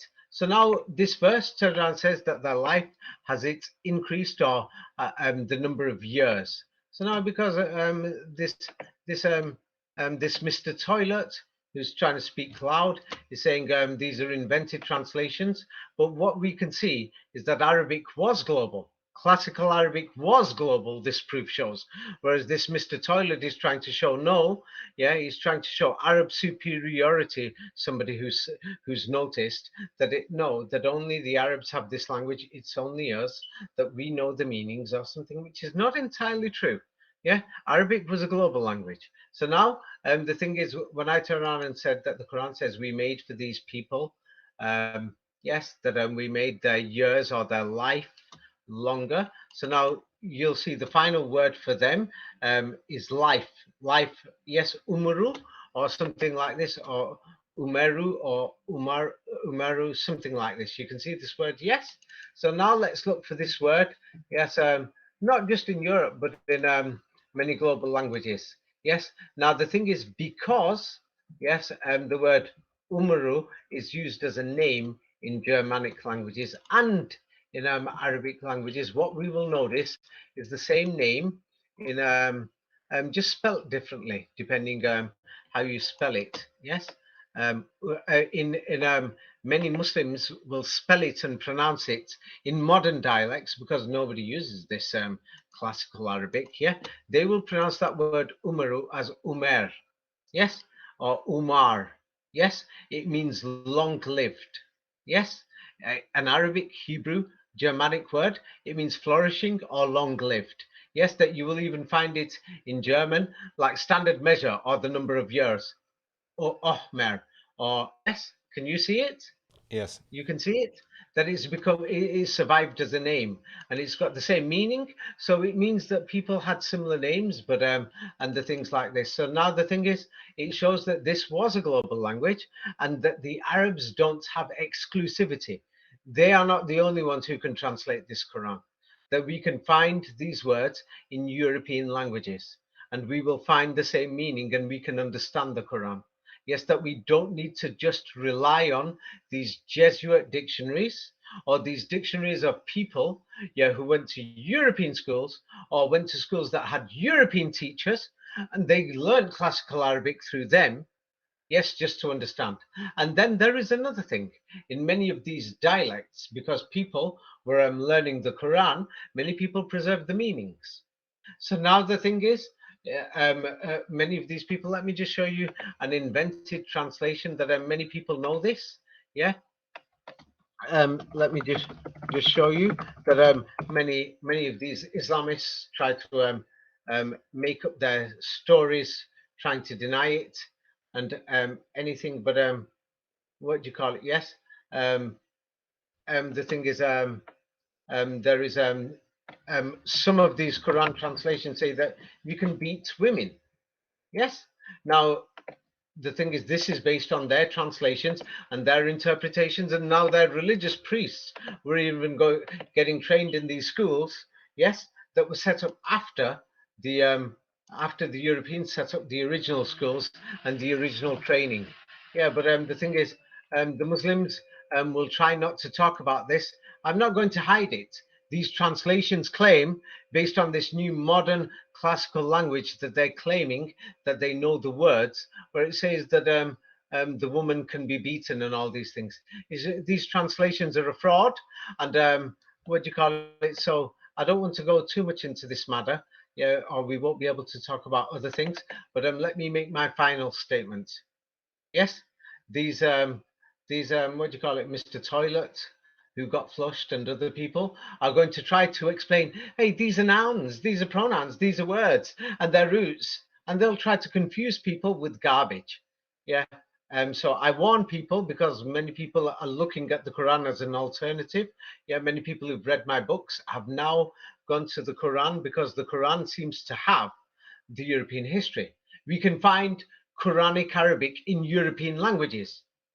Yes, I've shown several examples. People can check the entire book themselves. There's only 400 words, and there's many reports on this. Yes, so the language of the Arabic Quran is found in global dialects and global languages, and the systems and the roots are different. Uh, uh, Depending on how you want to classify it, or the scholar, but the words have similar meanings. Yeah. So the thing is, people can find the meanings, and the meanings have not been lost. And many translators do actually use them. This is actually known. Yes. So the thing is, many of these, monkeys or Mr. Toilets, whatever, will try to make up their own inventions. But what we can see is clearly modern standard Arabic, or these Arabic dictionaries, were inventions made by these colonialists from the New Jerusalem or Paris. Yes, and the Jesuits set up in Paris or the New Jerusalem. And the thing is, yeah, it's just an invented language, and it has no right to claim it explains classical Arabic, because it's a fake Arabic language. Yeah, basically, all these guys who are trying to explain the Quran are using these fake dictionaries and modern dialects, and these are nothing but just a fraud, and they're causing a mess.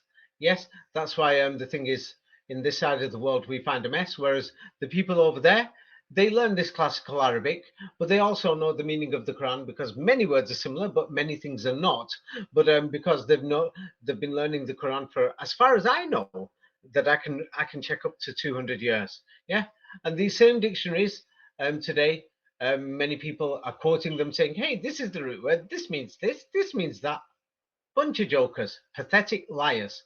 Yeah, we can't seem to find this classical Arabic in the Middle East or anywhere for 500 or 1,000 years because it basically didn't exist. Yes, Arabic was a global language.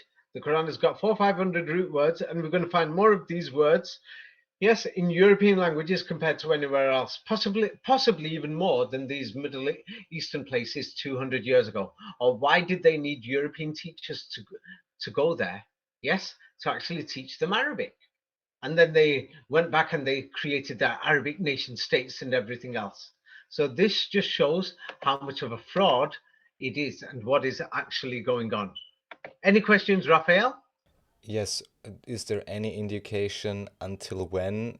So since you just explained, it looks like so-called classical Arabic either really was lost for 1,000 years or it's just an invention. So let's call it original Arabic or let's call it Old World Arabic. Until when would you say was this spoken or used in Europe? And when what did it Okay, stop? okay. Now to make it simple, yeah. Now I've showed you the word Umar and I've shown you the word Mata. Yes. Uh, let's call it classical German. It's the same language.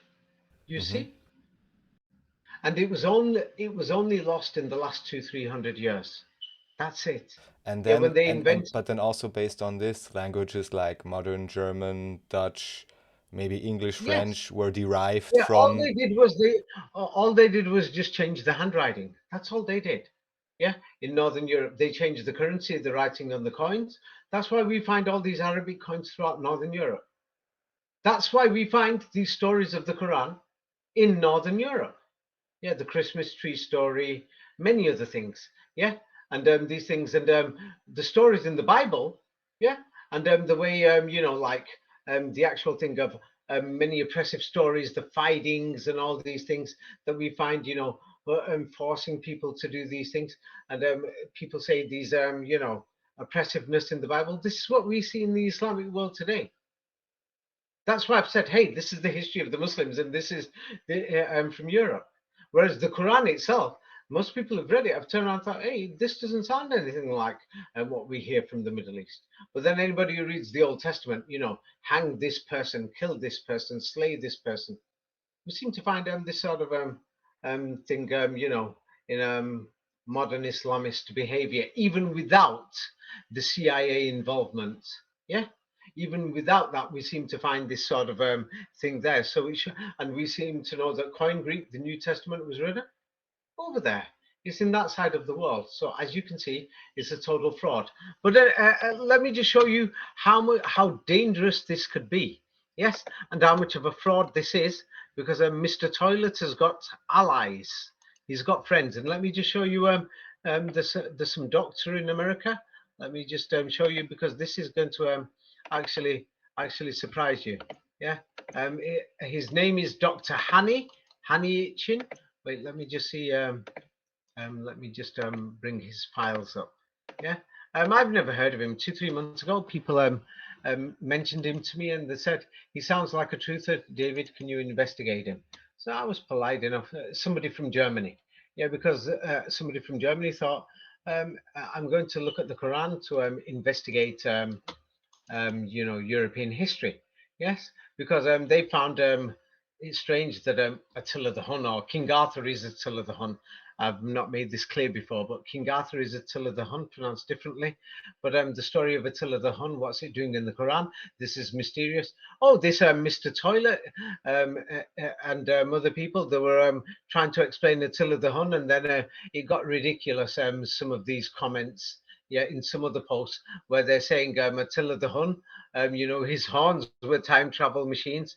Oh, not only this Mr. Toilet is even trying to turn around and talk about a Christian story about the cave sleepers or something, and they were with their dog, and he's saying they weren't with the dog, but they slept with the dragon. Oh, you don't want to know these stories. I heard this story yesterday. Yeah, because there's going to be many people who are going to be listening. They will know this story, and they're going to find this to be ridiculous. Yeah, Sounds like a good and movie for sure. Other than that, I can't really comment on it. there's a comment by this Mr. Toilet saying David contradicts himself, saying that the Illuminati are the people in power, that they follow part of the Quran and the other part that they don't. Yeah, the Quran, even the Quran itself, he seems to claim that he's a guardian or follower of the Quran. He says those in whose hearts is perversity follow part of this book or something, or the allegorical or hidden secrets of this book, or they're looking for the hidden secrets. Mysteriously, the Quran actually mentions this. Yeah. So it wasn't just me mentioning that the Kabbalah or the global Kabbalah or Illuminati, yes, that they follow these hidden meanings, but they reject the rest. The Quran itself says this. You saw that comment by Mr. Toilet saying David said this and then he's contradicted himself. Actually, his own Quran, which he says he claims he is the guardian or the defender or something, yes, actually says this in writing itself. Yeah. Oh, but then again, you know, yes, these type of people, they make up stories themselves. Yeah. Oh yeah. Here is another one. Yeah. When I turned around and said these people, you know, um, in at the top, they know the history that's mentioned there, and it says these people they hide or conceal. Though it talks about those who hide part of this book or the history or whatever, take it for a small price. They eat nothing but the fire for their bellies. So it talks about these people. Yeah, you know what I mean. But anyway, the thing is, let me talk about this honey itching. Yeah, and let me show you. Now the Quran, what do you call it? There's a verse there. This honey itching is famous, by the way. I didn't know. Somebody only told me today. I didn't know he was famous. I checked his videos, but I didn't know he was famous. Yeah. Um, and the thing is, the Quran says, "Your father was not a bad man, your mother not unchaste," or something. And then the thing is, and it's the story of the Virgin Mary. It says that she came with a child and she pointed to the child according to the Quran, and then it's turning around and saying, "How can somebody talk to a baby who's in the cradle or something?" Yeah. Um, oh, by the way, what do you call it?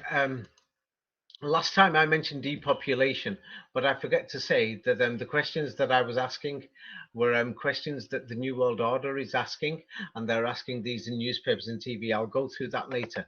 Yeah, it's just that I just came across that now. Oh, this is what the Quran says. Yes, yeah, the Quran says this, and I checked words in classical Arabic dictionaries, as well as compared the words to local dialects and compare it to European languages. And what you will find, yeah, many Muslims have been checking this for the last 10, 20 years, going crazy. It's around said the Virgin Mary says, "How can I have a man?" And she says two things: "While no man has touched me, and I have not been unchaste." So it means she's saying no man has touched her and she hasn't done anything. So how can she have a child? So basically, in modern terms, it means virgin. So now this honey itching, yeah, these videos, so many people have seen them because now there's many people, non-Muslims, who are interested in this story. Was Mary a virgin or not? Well, Mr. Toilet or the Toilet Boy, yes, made comments, trying to say that Mary was not a virgin. Yeah, and many people went mad about this person. But anyway, this Hani Chin, he's made videos and he's saying, "Who was Jesus' father? Was the birth miraculous? Was Mary's pregnancy immaculate conception?" This is a big story because there's so many people in America that are looking at this. You know how these evangelicals are in America, and the people who are atheists who are trying to defeat these evangelicals.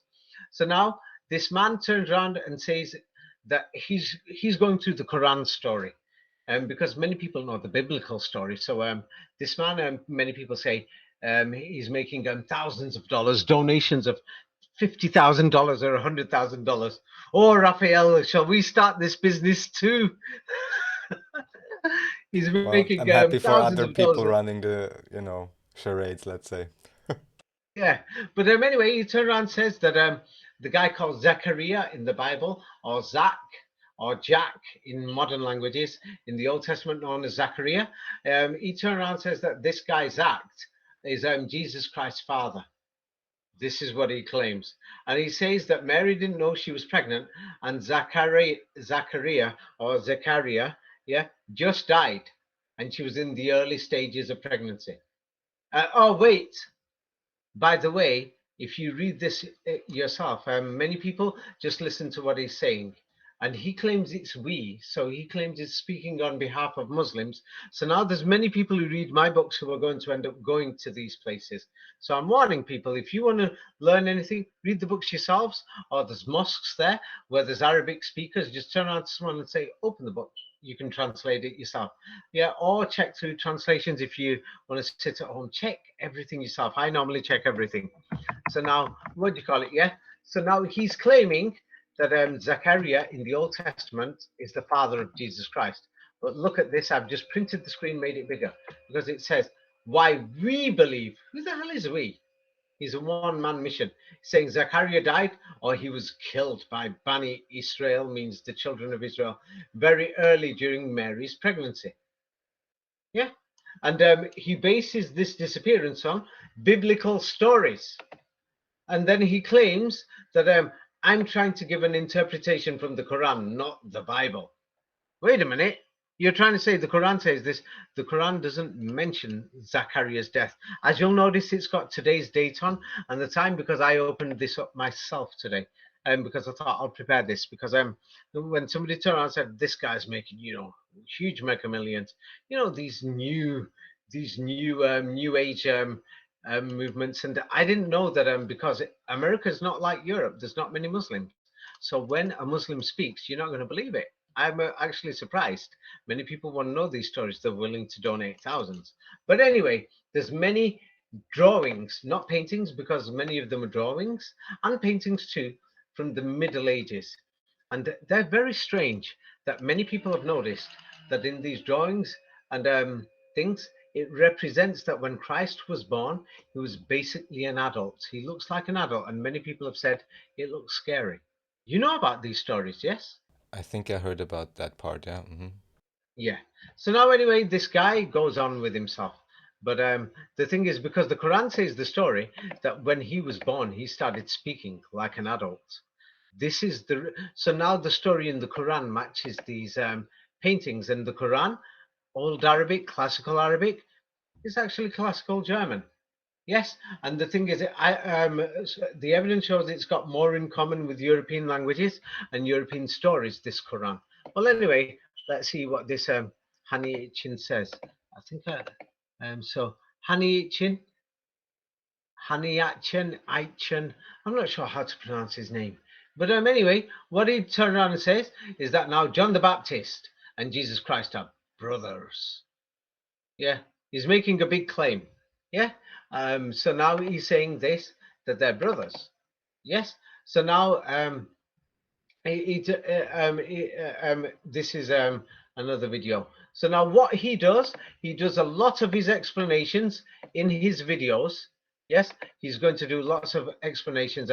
I've put this there so that people can have a look. He goes through references and meanings of root words. Have a look at this, what I've just sent you. Root words of some words, she, wei, re, or sha, wa, ra. Yes, and he tries to give examples of meanings. Yes, from traditional Arabic of the 7th century Arabs. What the hell is he talking about here?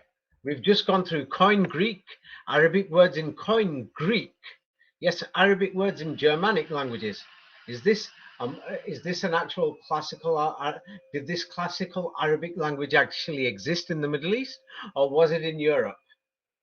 Yes. Now have a look. Oh, I've already sent you this.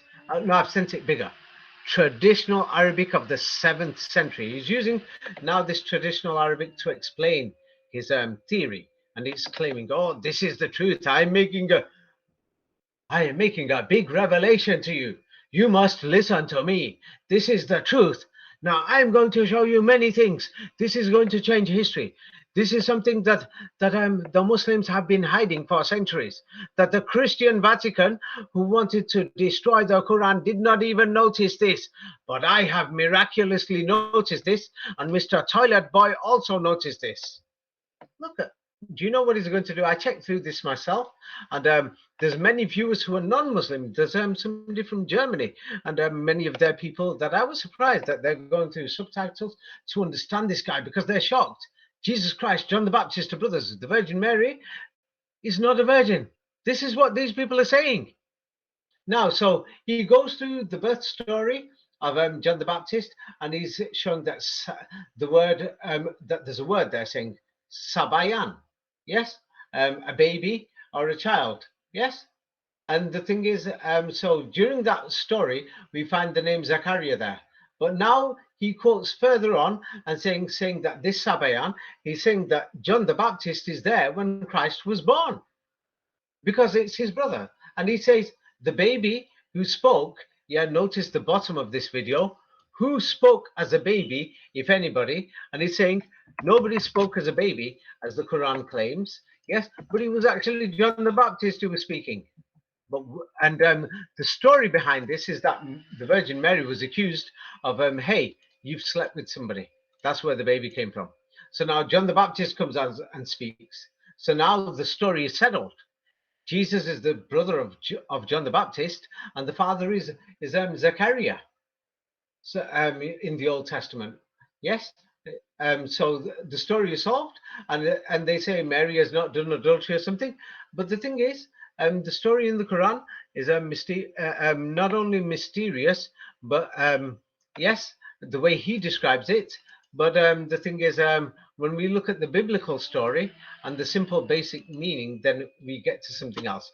Now, there is a strange thing here. I'm just pointing this out, nothing to do with this conversation, but it turns out says that the person who's in the cradle or the baby who starts speaking, and this word is used several times in the Quran, but it actually says Mehdi or Le Mehdi. Maybe it's two words, but I'm just pointing it out anyway. But anyway, in another place in the Quran, yes, when we open it up in a different chapter, yeah, this Haniyat-chan has not specifically pointed out. It turned around and says that the person who was talking as a child, the miracle baby, was Jesus Christ. Where it turned around and says, "Oh, son of Mary, Jesus, remember my favor upon you and your mother when I supported you with the Holy Spirit and you spoke to the people in the cradle." Yes, and in maturity. Now here it's saying it's Jesus is the person. Yes, in a totally different chapter. But I don't know if many Muslims have noticed this, so it sounds like a fraud. Yes, and then he turned around and says, he claims. This, so now Jesus Christ is a baby and he's speaking in another place in the Quran. And then he claims and turns around and says, according to his interpretation or according to his translation, yes, it just shows how these businessmen are profiting from the religions. It says Isa or Jesus ever everywhere in the Quran, and he says, is Jesus ever called a Nabi, like Nabi Leon means the lion prophets or the prophets? Yes, Napoleon lion prophets in Koine Greek. Yes, which is Arabic also. Yes, but Mr. Toilet has turned around and said, hey, this is not the case because Assad means lion in modern Arabic. Oh, we all know where modern Arabic came from now. Mr. Toilet will not be able to answer to this. Of course, he's going to make up his own inventions. But anyway, it turns out says the Quran never says that Jesus Christ called the Nabi, and he says the answer is no. Yes, and he's got a great smile on there. This Mr. Action, yeah, Action or something. And then it turns around and says here, and this is Jesus Christ speaking, and it turns around and says, Allah gave me, yes, gave me the scripture and made me a prophet, Nabi. Yes, a Nabi, Hmm. Nabi and plural or something to do with that. So here it says he made him a prophet. And this is the baby Jesus Christ speaking, but he's going to say, no, that's John the Baptist speaking. Yes, yeah. And the thing is, yeah, let me just show you his exact words. Soon you're going to see the fraud when I send you a few more screenshots of this guy speaking. Yeah, so he says the person who spoke to Miriam's community, this Nabi prophet, um, Napoleon, is a different word, but I'm showing an example that the same word is in Arabic, which is also in European, Nabi, yes, and he's saying it's Yahya or John the Baptist right there. And he's saying the person who spoke in the cradle or the pram, yes, is actually John the Baptist. He's claiming this. So I thought I'll have a look and I'll prepare this so that people can see it. So now this is from a totally different chapter, and it says here clearly, yes, on chapter 5, yeah, it says, Ya Isa, O Isa, yeah, son of Mary. And as you've noticed, look at the word son, because I know this, off the top of my head, it says Ibina. Yes, in Holland, you'll say Van Basten, or in German, Von. Hmm. Ibina, Ban, Bani, Van, like Otto van Bismarck. So it's actually a Germanic word. Yeah. And then it says, remember my favor upon you and your mother when I strengthened you in the Holy Spirit. You spoke to the people in the cradle. Here it actually says the name, that it's actually Jesus. But in the other chapter, just because it doesn't say the name, now this Hani Chinachan, I don't know how to pronounce his name, is claiming that no, this is referring to John the Baptist, and he was there at the birth and he spoke.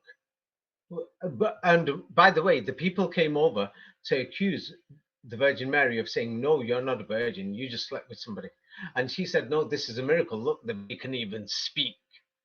And Hani Ichin is saying, there is no miracle there. There is nothing there. She's not a virgin. Yeah. And it was actually John the Baptist speaking, even if it doesn't have John the Baptist's name there. And he tries to refer it to another story, which is before that, in that chapter in the Quran. In every chapter of the Quran and chapter of the Bible, they have several stories. But he's saying, hey, look at this. Just because I found one word here, it means it's referring to John the Baptist. It doesn't mean that at all. It's because in today's video, I've spoken about Mr. Toilet. This does not mean that every topic I spoke about was Mr. Toilet. Right now, I'm speaking about Hani Aichen as well as Mr. Toilet, who are talking about the virginity of Mary. Yes. So now the thing is, here we can see it says it was Jesus Christ, but this guy claims it wasn't. Yeah. So as you can see, this guy, yeah, and then he turns around and he quotes words and gives their meanings. What he does for his explanations, he does the same thing like the toilet boy. Yes, and what does he do? The dictionary was right there in front of their eyes. They want to refuse the translation. He's using these same dictionaries too, whereas Hmm. many translators are doing their best. Like for example, somebody told me saying, David, if you want, can you please speak up about the translation of Sam Garan's? Somebody told me his name is pronounced Sam Garan's, and they said that maybe he's done a good work. Now I checked him out several months ago. Sam Garan's, maybe it's good. Yes, and he's checked root words, not just in Arabic, but in other languages too. And the thing is, so maybe it's a good one. So some people are asking me where should they look? Maybe Sam Garan's. The thing is, he did mention that Petra is the Kaaba or the location for Muslims. Yeah, unfortunately, maybe Sam Garan's doesn't know this history is a lie. But I think he might have done a genuine thing, translation. But then again, I don't know. Yeah, somebody told me that they thought it was good, because I'm saying this because I don't want people to go to, turn towards some of these Islamics or Islamists, yeah, who have got an agenda. The toilet boy and this Hani Ichin seem to have an agenda. So he's saying the dictionary was right there in front of their eyes. Excuse me, Hani Ichin or Hani Achin, yeah, you're supposed to be a doctor and a professional. You're making a lot of money, and you've made such a big claim in history. Yes, that's caused many wars. That during the Middle Ages, that what do you call it? If there was, if you lived in Toilet City and you said the Virgin Mary is not a virgin, you would have been invaded by the Vatican. You would have been wiped off the face of the earth. Now, okay, not just the Vatican, you would have been invaded by the Holy Roman Empire and the Turks and the Russians. They would have totally wiped you off the face of the earth. Now you must have some better evidence instead of these dictionaries that you're pulling out. Yeah, yeah. Um, he's got to produce better than that. And when we can, let me just show when he's saying Yahya. Yeah, this is just the name for John the Baptist. Now, many people say maybe it's not even John the Baptist, and this is a lie. So for this man to claim that it's John the Baptist, yeah, it's such a big thing because he knows he's going to get these American, ex-evangelicals who found the Bible a fraud and they're dying to know. Yeah, Yes. and he's going to be making lots of money. Yeah, Oh, and then one thing actually, I wanted to mention, because of yeah. course you wouldn't want to use a European made, and just because of common denominator, let's say Jesuit created dictionary for your Arabic or something. But there is even one particular idea where some, I forgot the exact name now, but some individuals actually claim, I think some Catholic priests or something, that Islam was invented by the Jesuits or Of by the course it Catholics. was. So, but that, Islam is a total fraud. Modern Islam. When you right, I say think I invented, think they make the claim about old Islam, but it's just interesting that even here there is this side being old played. Islam. The thing is, when what these people, when that I've heard his story. Yes, I forgot his name. Now, when he turned around and said old Islam, the official historical old Islam is the same one that they're following today. So this historical old Islam is a lie. So now the thing is, let me just. Many people seem to forget. Yes, the Tatars have the Quran and they don't speak Arabic. So the thing is, we will know the meaning of many words from there. The Uzbeks have the Quran, the Chechens have the Quran, the Bosnians have the Quran. Up to a quarter or maybe even half of Macedonia has the Quran. One third of Serbia today, or 25%, is still Muslim. In the Sanjak province and things like that, they have the Quran, and they know classical Arabic. By the way, yes, the thing is, yeah, I'll ask his permission next time. Yeah, I've got a friend from Serbia where his grandmother spoke classical Arabic, and it was a Slavic version, and it had all the Quranic words, which is shocking. Yeah, Hmm. the thing is, he told me this, and yeah, the thing is, I'm guessing he's probably about 40. Yes, and the thing is, so guessing from there, his grandmother. We're talking. This means we could trace it back to 1850, before the full implementation of this classic Islam and the dictionaries, which Hmm. would not have been available for somebody Right. in the middle of Serbia to know this language, which is impossible. Yeah, and so the thing is not just there, but we're talking about the Uyghurs. Yes, and then another thing is I'll talk about China next time. That the Chinese didn't know how to write this modern version of Arabic with the diacritics, which is different. It's a long story compared to the Arabic writing that's found in Germany, Spain, Italy, France, and all these other places.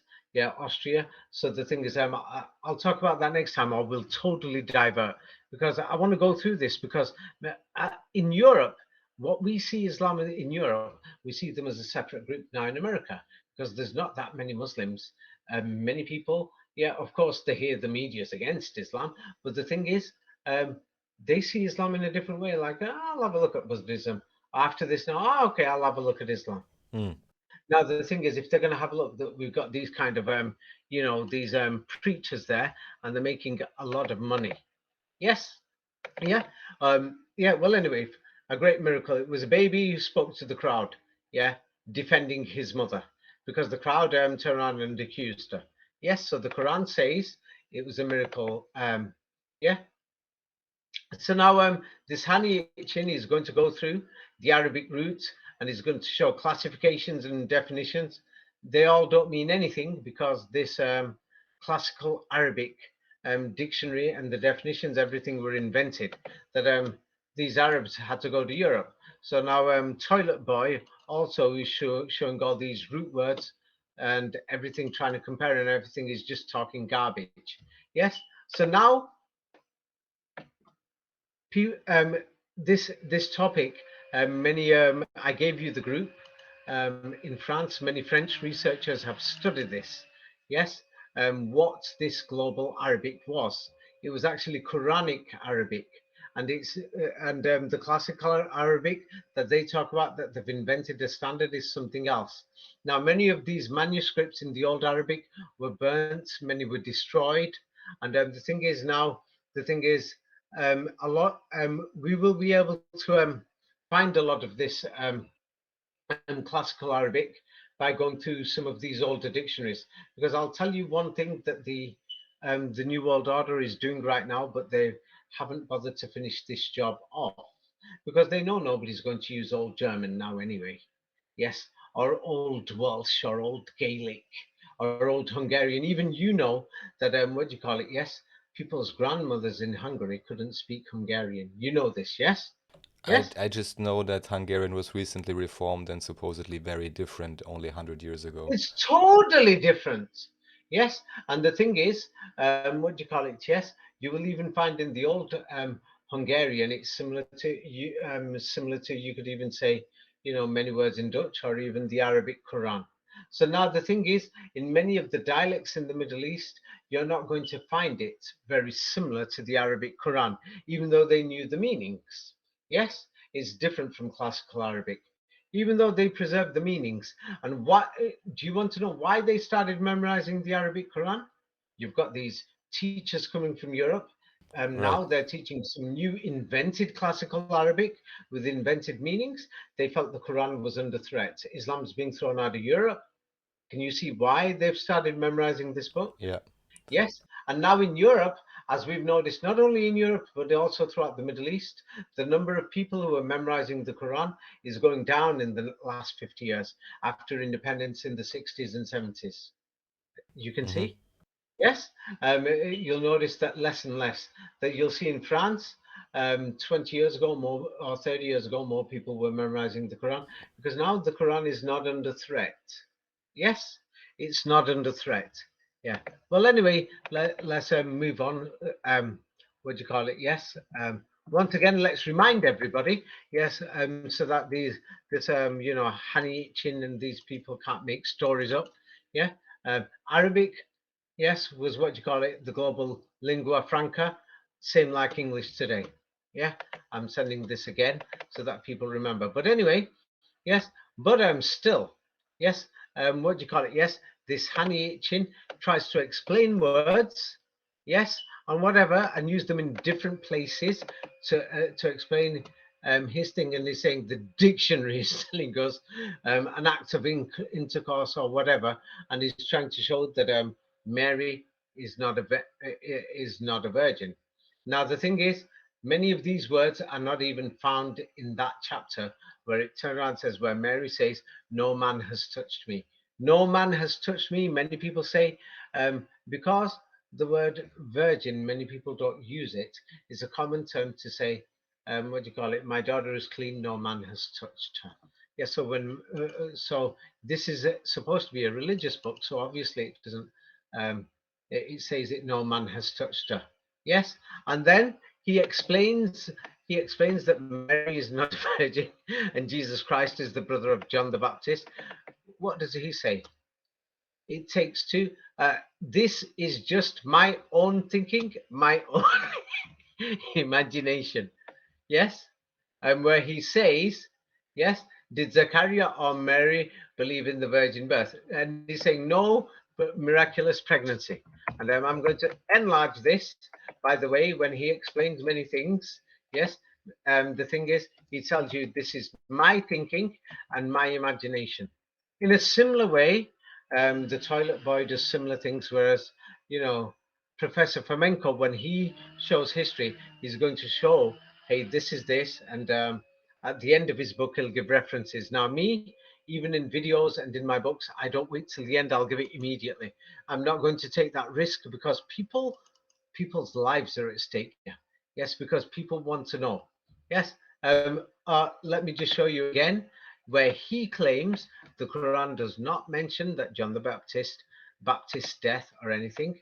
He's claiming that what do you call it? Mary was already pregnant, and she was pregnant to John the Baptist, and he had died just recently. Yes, yeah, and this is what he tries to say. Yeah, yeah. And Right. then he says she did not necessarily know the scientific aspect of pregnancy. He claims that the Virgin Mary gave birth to John the Baptist, and the woman, you know, most women know the aspects of pregnancy. And then what he does is that he turns around and says, "I'm trying to teach you true history here." Yes, and I've rejected Islamic history. Yes, many things. I'm going to interpret the Quran based on the truth, based on whatever. And then what he does, he quotes an early Muslim scholar. According to him, this is an early Muslim scholar called Imam Malik. Yes, which would be a priest, I think. Imam Malik, yes, priest. Yeah, I've got this ready. Yes, and this the word hadith means history. Anybody who looks at, according to Muslim history, this guy was one of the greatest history of Islam and hadith scholars from the 8th century. So now wait a minute, he's quoting this guy here to justify what he's saying according to his beliefs and his thinkings that Mary is not a virgin. Yeah, and what does he say next? He says, this Imam Malik has got in his manuscripts. It takes 4 years to give birth to a baby. That's in his book, by the way. He quotes this, and then he says, "Oh, it doesn't matter. But why the hell are you quoting this?" And then he turns around and says that Imam Malik is a Muslim and one of the greatest scholars of Islam, according to Islam. But Imam Malik, this guy doesn't know the Quran already tells you how long it takes to get pregnant. Wait a minute. So now, yeah, so the Quran speaks very clearly about the duration. So this means if Imam Malik did exist, how could he make a difference and say mistakes so big and say it was 4 years, unless if this Imam Malik story is a forgery? Yes. And now then, let's go through these Islamic I'm history just books. kind of sad he didn't say it would take 19 months to gestate a baby, but okay. Yeah. Well, check this out now. The next thing is now check this out. According to Islamic history, Zachariah, the prophet Zachariah, died in AD 33. So now this is from a Saudi website, but now he's going to go through Egyptian Christian history and say Zachariah was murdered or some other history. They can't seem to make their mind up. Yeah, online Quran classes, he didn't have a natural death. So they can't make their minds up. Now he's quoting this, and there's a contradiction in this history. So this history is a forgery. So now this man called, what's he called again? Haniichin. I've forgotten how to say his name. Yeah, I'll have to check it again. Yeah, seems to be quoting history that you can't even find, that even modern Islamic history cannot, whatever. And then Professor Fomenko even shows its fabrications. And then the thing is, we can't seem to find this classical Arabic history. Oh, now what is even worse? These Islamic history hadith books are written in classical Arabic, and we can't even seem to find this language. Never mind, it got spoken 1,000 years ago, but the exact formats with the nouns, pronouns, and the system and the sentences, even that, these Middle Eastern people especially didn't seem to know it, and they learnt it from European teachers. Then they continued higher education, going to Europe just to learn further things.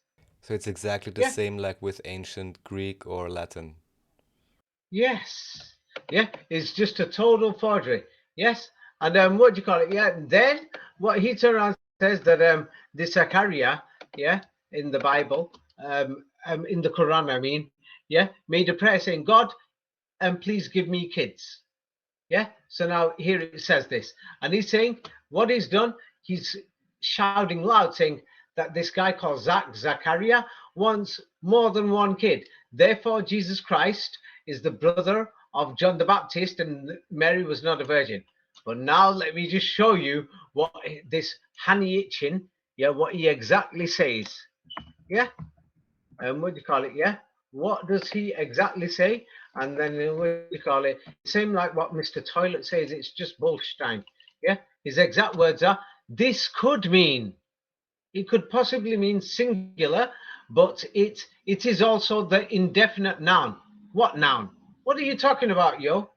Yeah, it's just invented meanings for nouns and everything, invented definitions that these people try to talk clever. Yeah, him and the toilet boy, another of these other preachers who were trying to make money, these Muslim imams. Yeah, and this guy I think is an imam of a mosque or something, or he used to be. Yeah.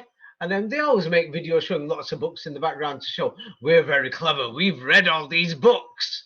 Yeah, and then he's saying a noun or indefinite noun. They know that the average person who's listening doesn't have a clue what is the word indefinite or what is a noun or a pronoun.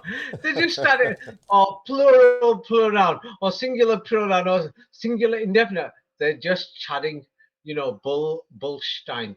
Yeah, It's saying like when a like this NASA Mr. engineer is talking, or what are you saying? Yeah, Yeah, they're just talking rubbish. And then it says it could mean, hey, you've just invented this story yourself. It doesn't even say this in the Quran. So this man is another liar and is making lots of money. Clearly a liar. And anybody in America, I'm telling you, be careful. Yes, because the thing is, it's clearly he's just saying it could mean, possibly mean. It could mean that the moon is made of tomatoes that have gone off, very old ones. That's why it looks a bit white.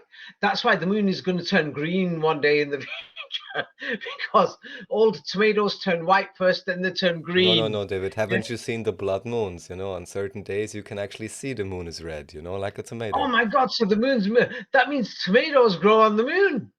That's what it could mean. Definitely. Yes. Thanks. You know what? Annie Itchin could make lots of money from that. Yeah. So now the thing is, what these people do is that and the thing is now John the Baptist. Let me just show you an example. Yeah. The thing is they twist meanings that we know the word John is a popular name, and it could mean graced by God. Yes. But the thing is, in Turkey it's Jan. Yes, in India it's Jan, but in Iran it's actually John. Yes, they pronounce it today with an O. Yes, so the thing is, the name John is over there, and it could mean darling. Yes, so the thing is, there's common international names. Yeah. Now the thing is, we know it's the same name because in Iran it's John. In what do you call it? The Chinese Muslims, they say Jan. Yes, it's a common thing, especially the Uyghurs. Now, the thing is, in Turkey they say Jan, but in Iran they say John. Like, for example, I mentioned last time, many people don't know. Yes, Jewish people will say Shalom, and the Shiites say Salom. Yes, the Turks say Selam, and what do you call it? Many Arabs will say Salam. So the thing is, of course, these Arabs, some of them, somebody mentioned Arab superiority. Yeah, somebody is going to turn around and say, I'm correct. No, you're not. Yes, it's a global thing. So the thing is, um, for the Quran anyway, they're lucky, yes, that the Quran was memorized by people in Turkey and other places who knew the meaning. And Arabic words of classical Arabic were in Turkey until they were removed, and they were in Farsi and Iranian until they were moved. That's another long story. This is why Iran has translations of the Quran which are 90% similar to the Arabic translation. So the Jesuits and all these people failed in a program because the Quran was already global. It was difficult to actually to forge the translations of the Quran.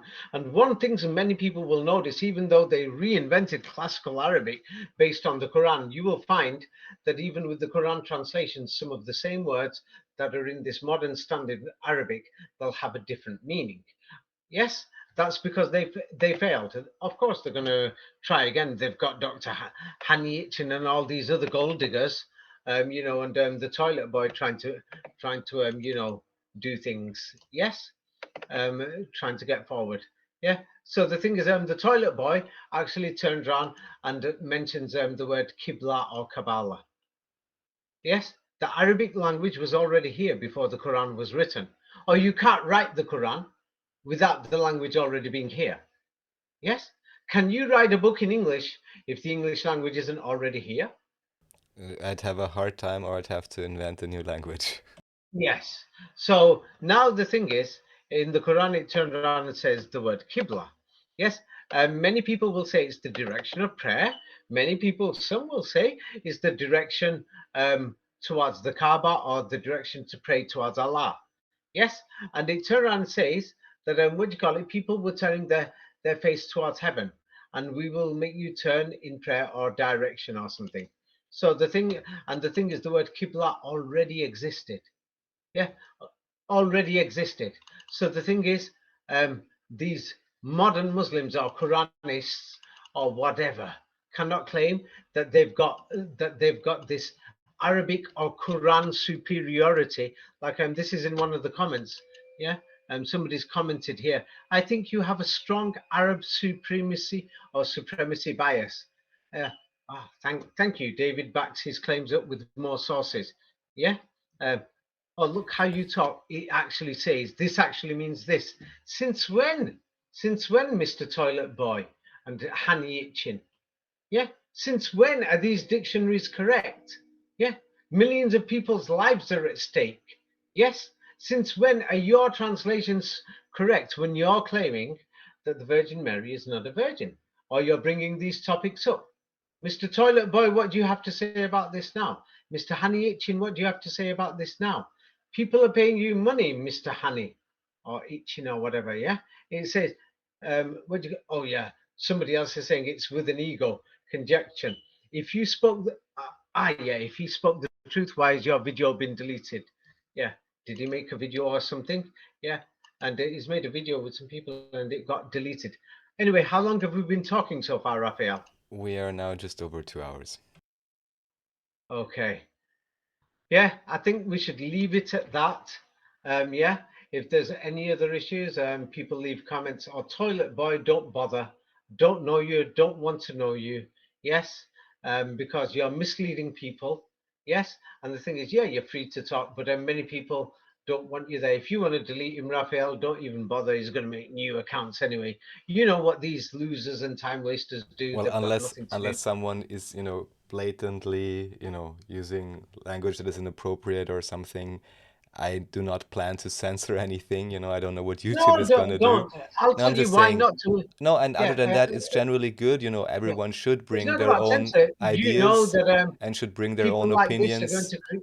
and should Yeah, go bring on. their own perspectives. However, then Yeah, also, of course, you people are and going to just others make will new accounts.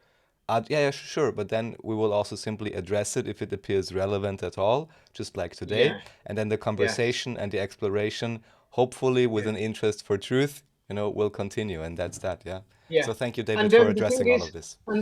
I'm not going to hide it. It's because I'm not somebody who's a liar or something.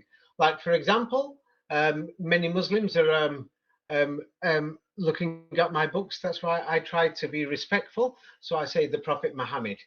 Many Jewish people in Israel and around the world, they're looking for history. So I be respectful. I say Moshe, the Prophet Moses. Yes, I give the title. Yes, and the thing is, what do you call it? Yes, so I don't like it when somebody tries to give exclusivity, saying that Moses belongs to Islam or belongs to Judaism. Moses was a global leader. Yes, and the Quran and classical Arabic, that was global. It doesn't belong exclusively to the Arabs. Now, the thing is, yes, classical Arabic from the Quran, yes, a lot of evidence shows that it doesn't seem to have survived in these modern standard dialects that are being used there today, because they invented classical Arabic and people are going to school and learning it. But 150 years ago, the case is different. This is something else than 300 years ago. But classical Arabic of the Quran, I can see it not very big in Indonesia. Maybe I'm wrong, but the thing is, or let's say, Zimbabwe. But what the evidence seems to point to is that classical Arabic and the words in the Quran are in Europe, and it was a European thing because Europeans were studying this language. These manuscripts and the Inquisitions were happening in Europe. It happened in the Middle East later, and the wars and the Crusades were in Europe. Hmm. This is what I can see. Yes. Flamenco himself even says, what do you call it? Yes, Arabic was spoken alongside the dialects, right beside it, side by side. Yes, and this classical Arabic in the Quran only had several hundred words. So this is the end thing. But anyway, I advise people to be careful. Yeah, stay away from these groups and any of these crazy things. Yeah, if you've got any doubts, there's Muslims everywhere, and the thing is, you can check online and anything just to confirm anything. You'll find Arabic speakers in the mosques because the ones in the mosques they read the Quran, so that's why I've said to go there instead of somebody on the street. Yeah, because in the mosque, people who read it and just tell them to give you direct translations. And I'm not going to hide it. It's because um, people have noticed. People will say, "David, you're not dumb or stupid." Yes, it's because one person has said he's got maybe an Islamic agenda. Yeah, I'm not. I'm going to make it clear. I'm not dumb and stupid. I've noticed that I'm just off my Facebook. About 1,000 people have started reading the Quran just on my Facebook account in the last 2 3 years. I'm not going to hide it. I'm not a liar. Now somebody else is going to say, "Oh, he's 1,000 people just from his Facebook. Oh my God, he must be a preacher or something." No, history is something serious. We're genuinely worried. Yes, and the thing is, because I noticed there's 1,000 people, this is why I've spoken so strongly in this video against these people. Yes, who are trying to deceive people. Yes, and I brought up the thing about the fraud of the Arabic language. Hey, a good title would be, "Is is the Arabic um, the invention of the Arabic language, or is Arabic a fraud with a question mark?" Something like this. That would be a good title. I'll leave it Hmm. to you. All Any right. questions, Raphael? I think we're good for now. I'm sure there will be many more comments. Looking forward to all of those. Leave your insights, leave your questions, and then next time, we can continue the exploration. Yes. Yeah. Okay. Yes, Raphael, you have a good night. Yes. Thank you very I much, didn't David. realize how long we've been talking for. I was going to cut it off at about 1.5 hours. That's But fine, and we'll continue next time. There's lots to talk about, and yes, please, everyone, as always, make up your own mind, make your own research, look into these yes, things yourselves, yes. and That's the together best way. we shall Yeah, find out don't more. depend on anybody else's comments. And people are going out there who are giving opinions and claiming things and saying we've got translations. Yeah, the Jesuits have been there before you. The New World Order is way Yeah, ahead than that's you the can usual imagine. issue, it seems. Yes. I love All those right. guys, the Jesuits. I'm joking. I'll see you later. Thank you. Thank you, Okay, David. yeah, Bye. bye. Bye. Good night.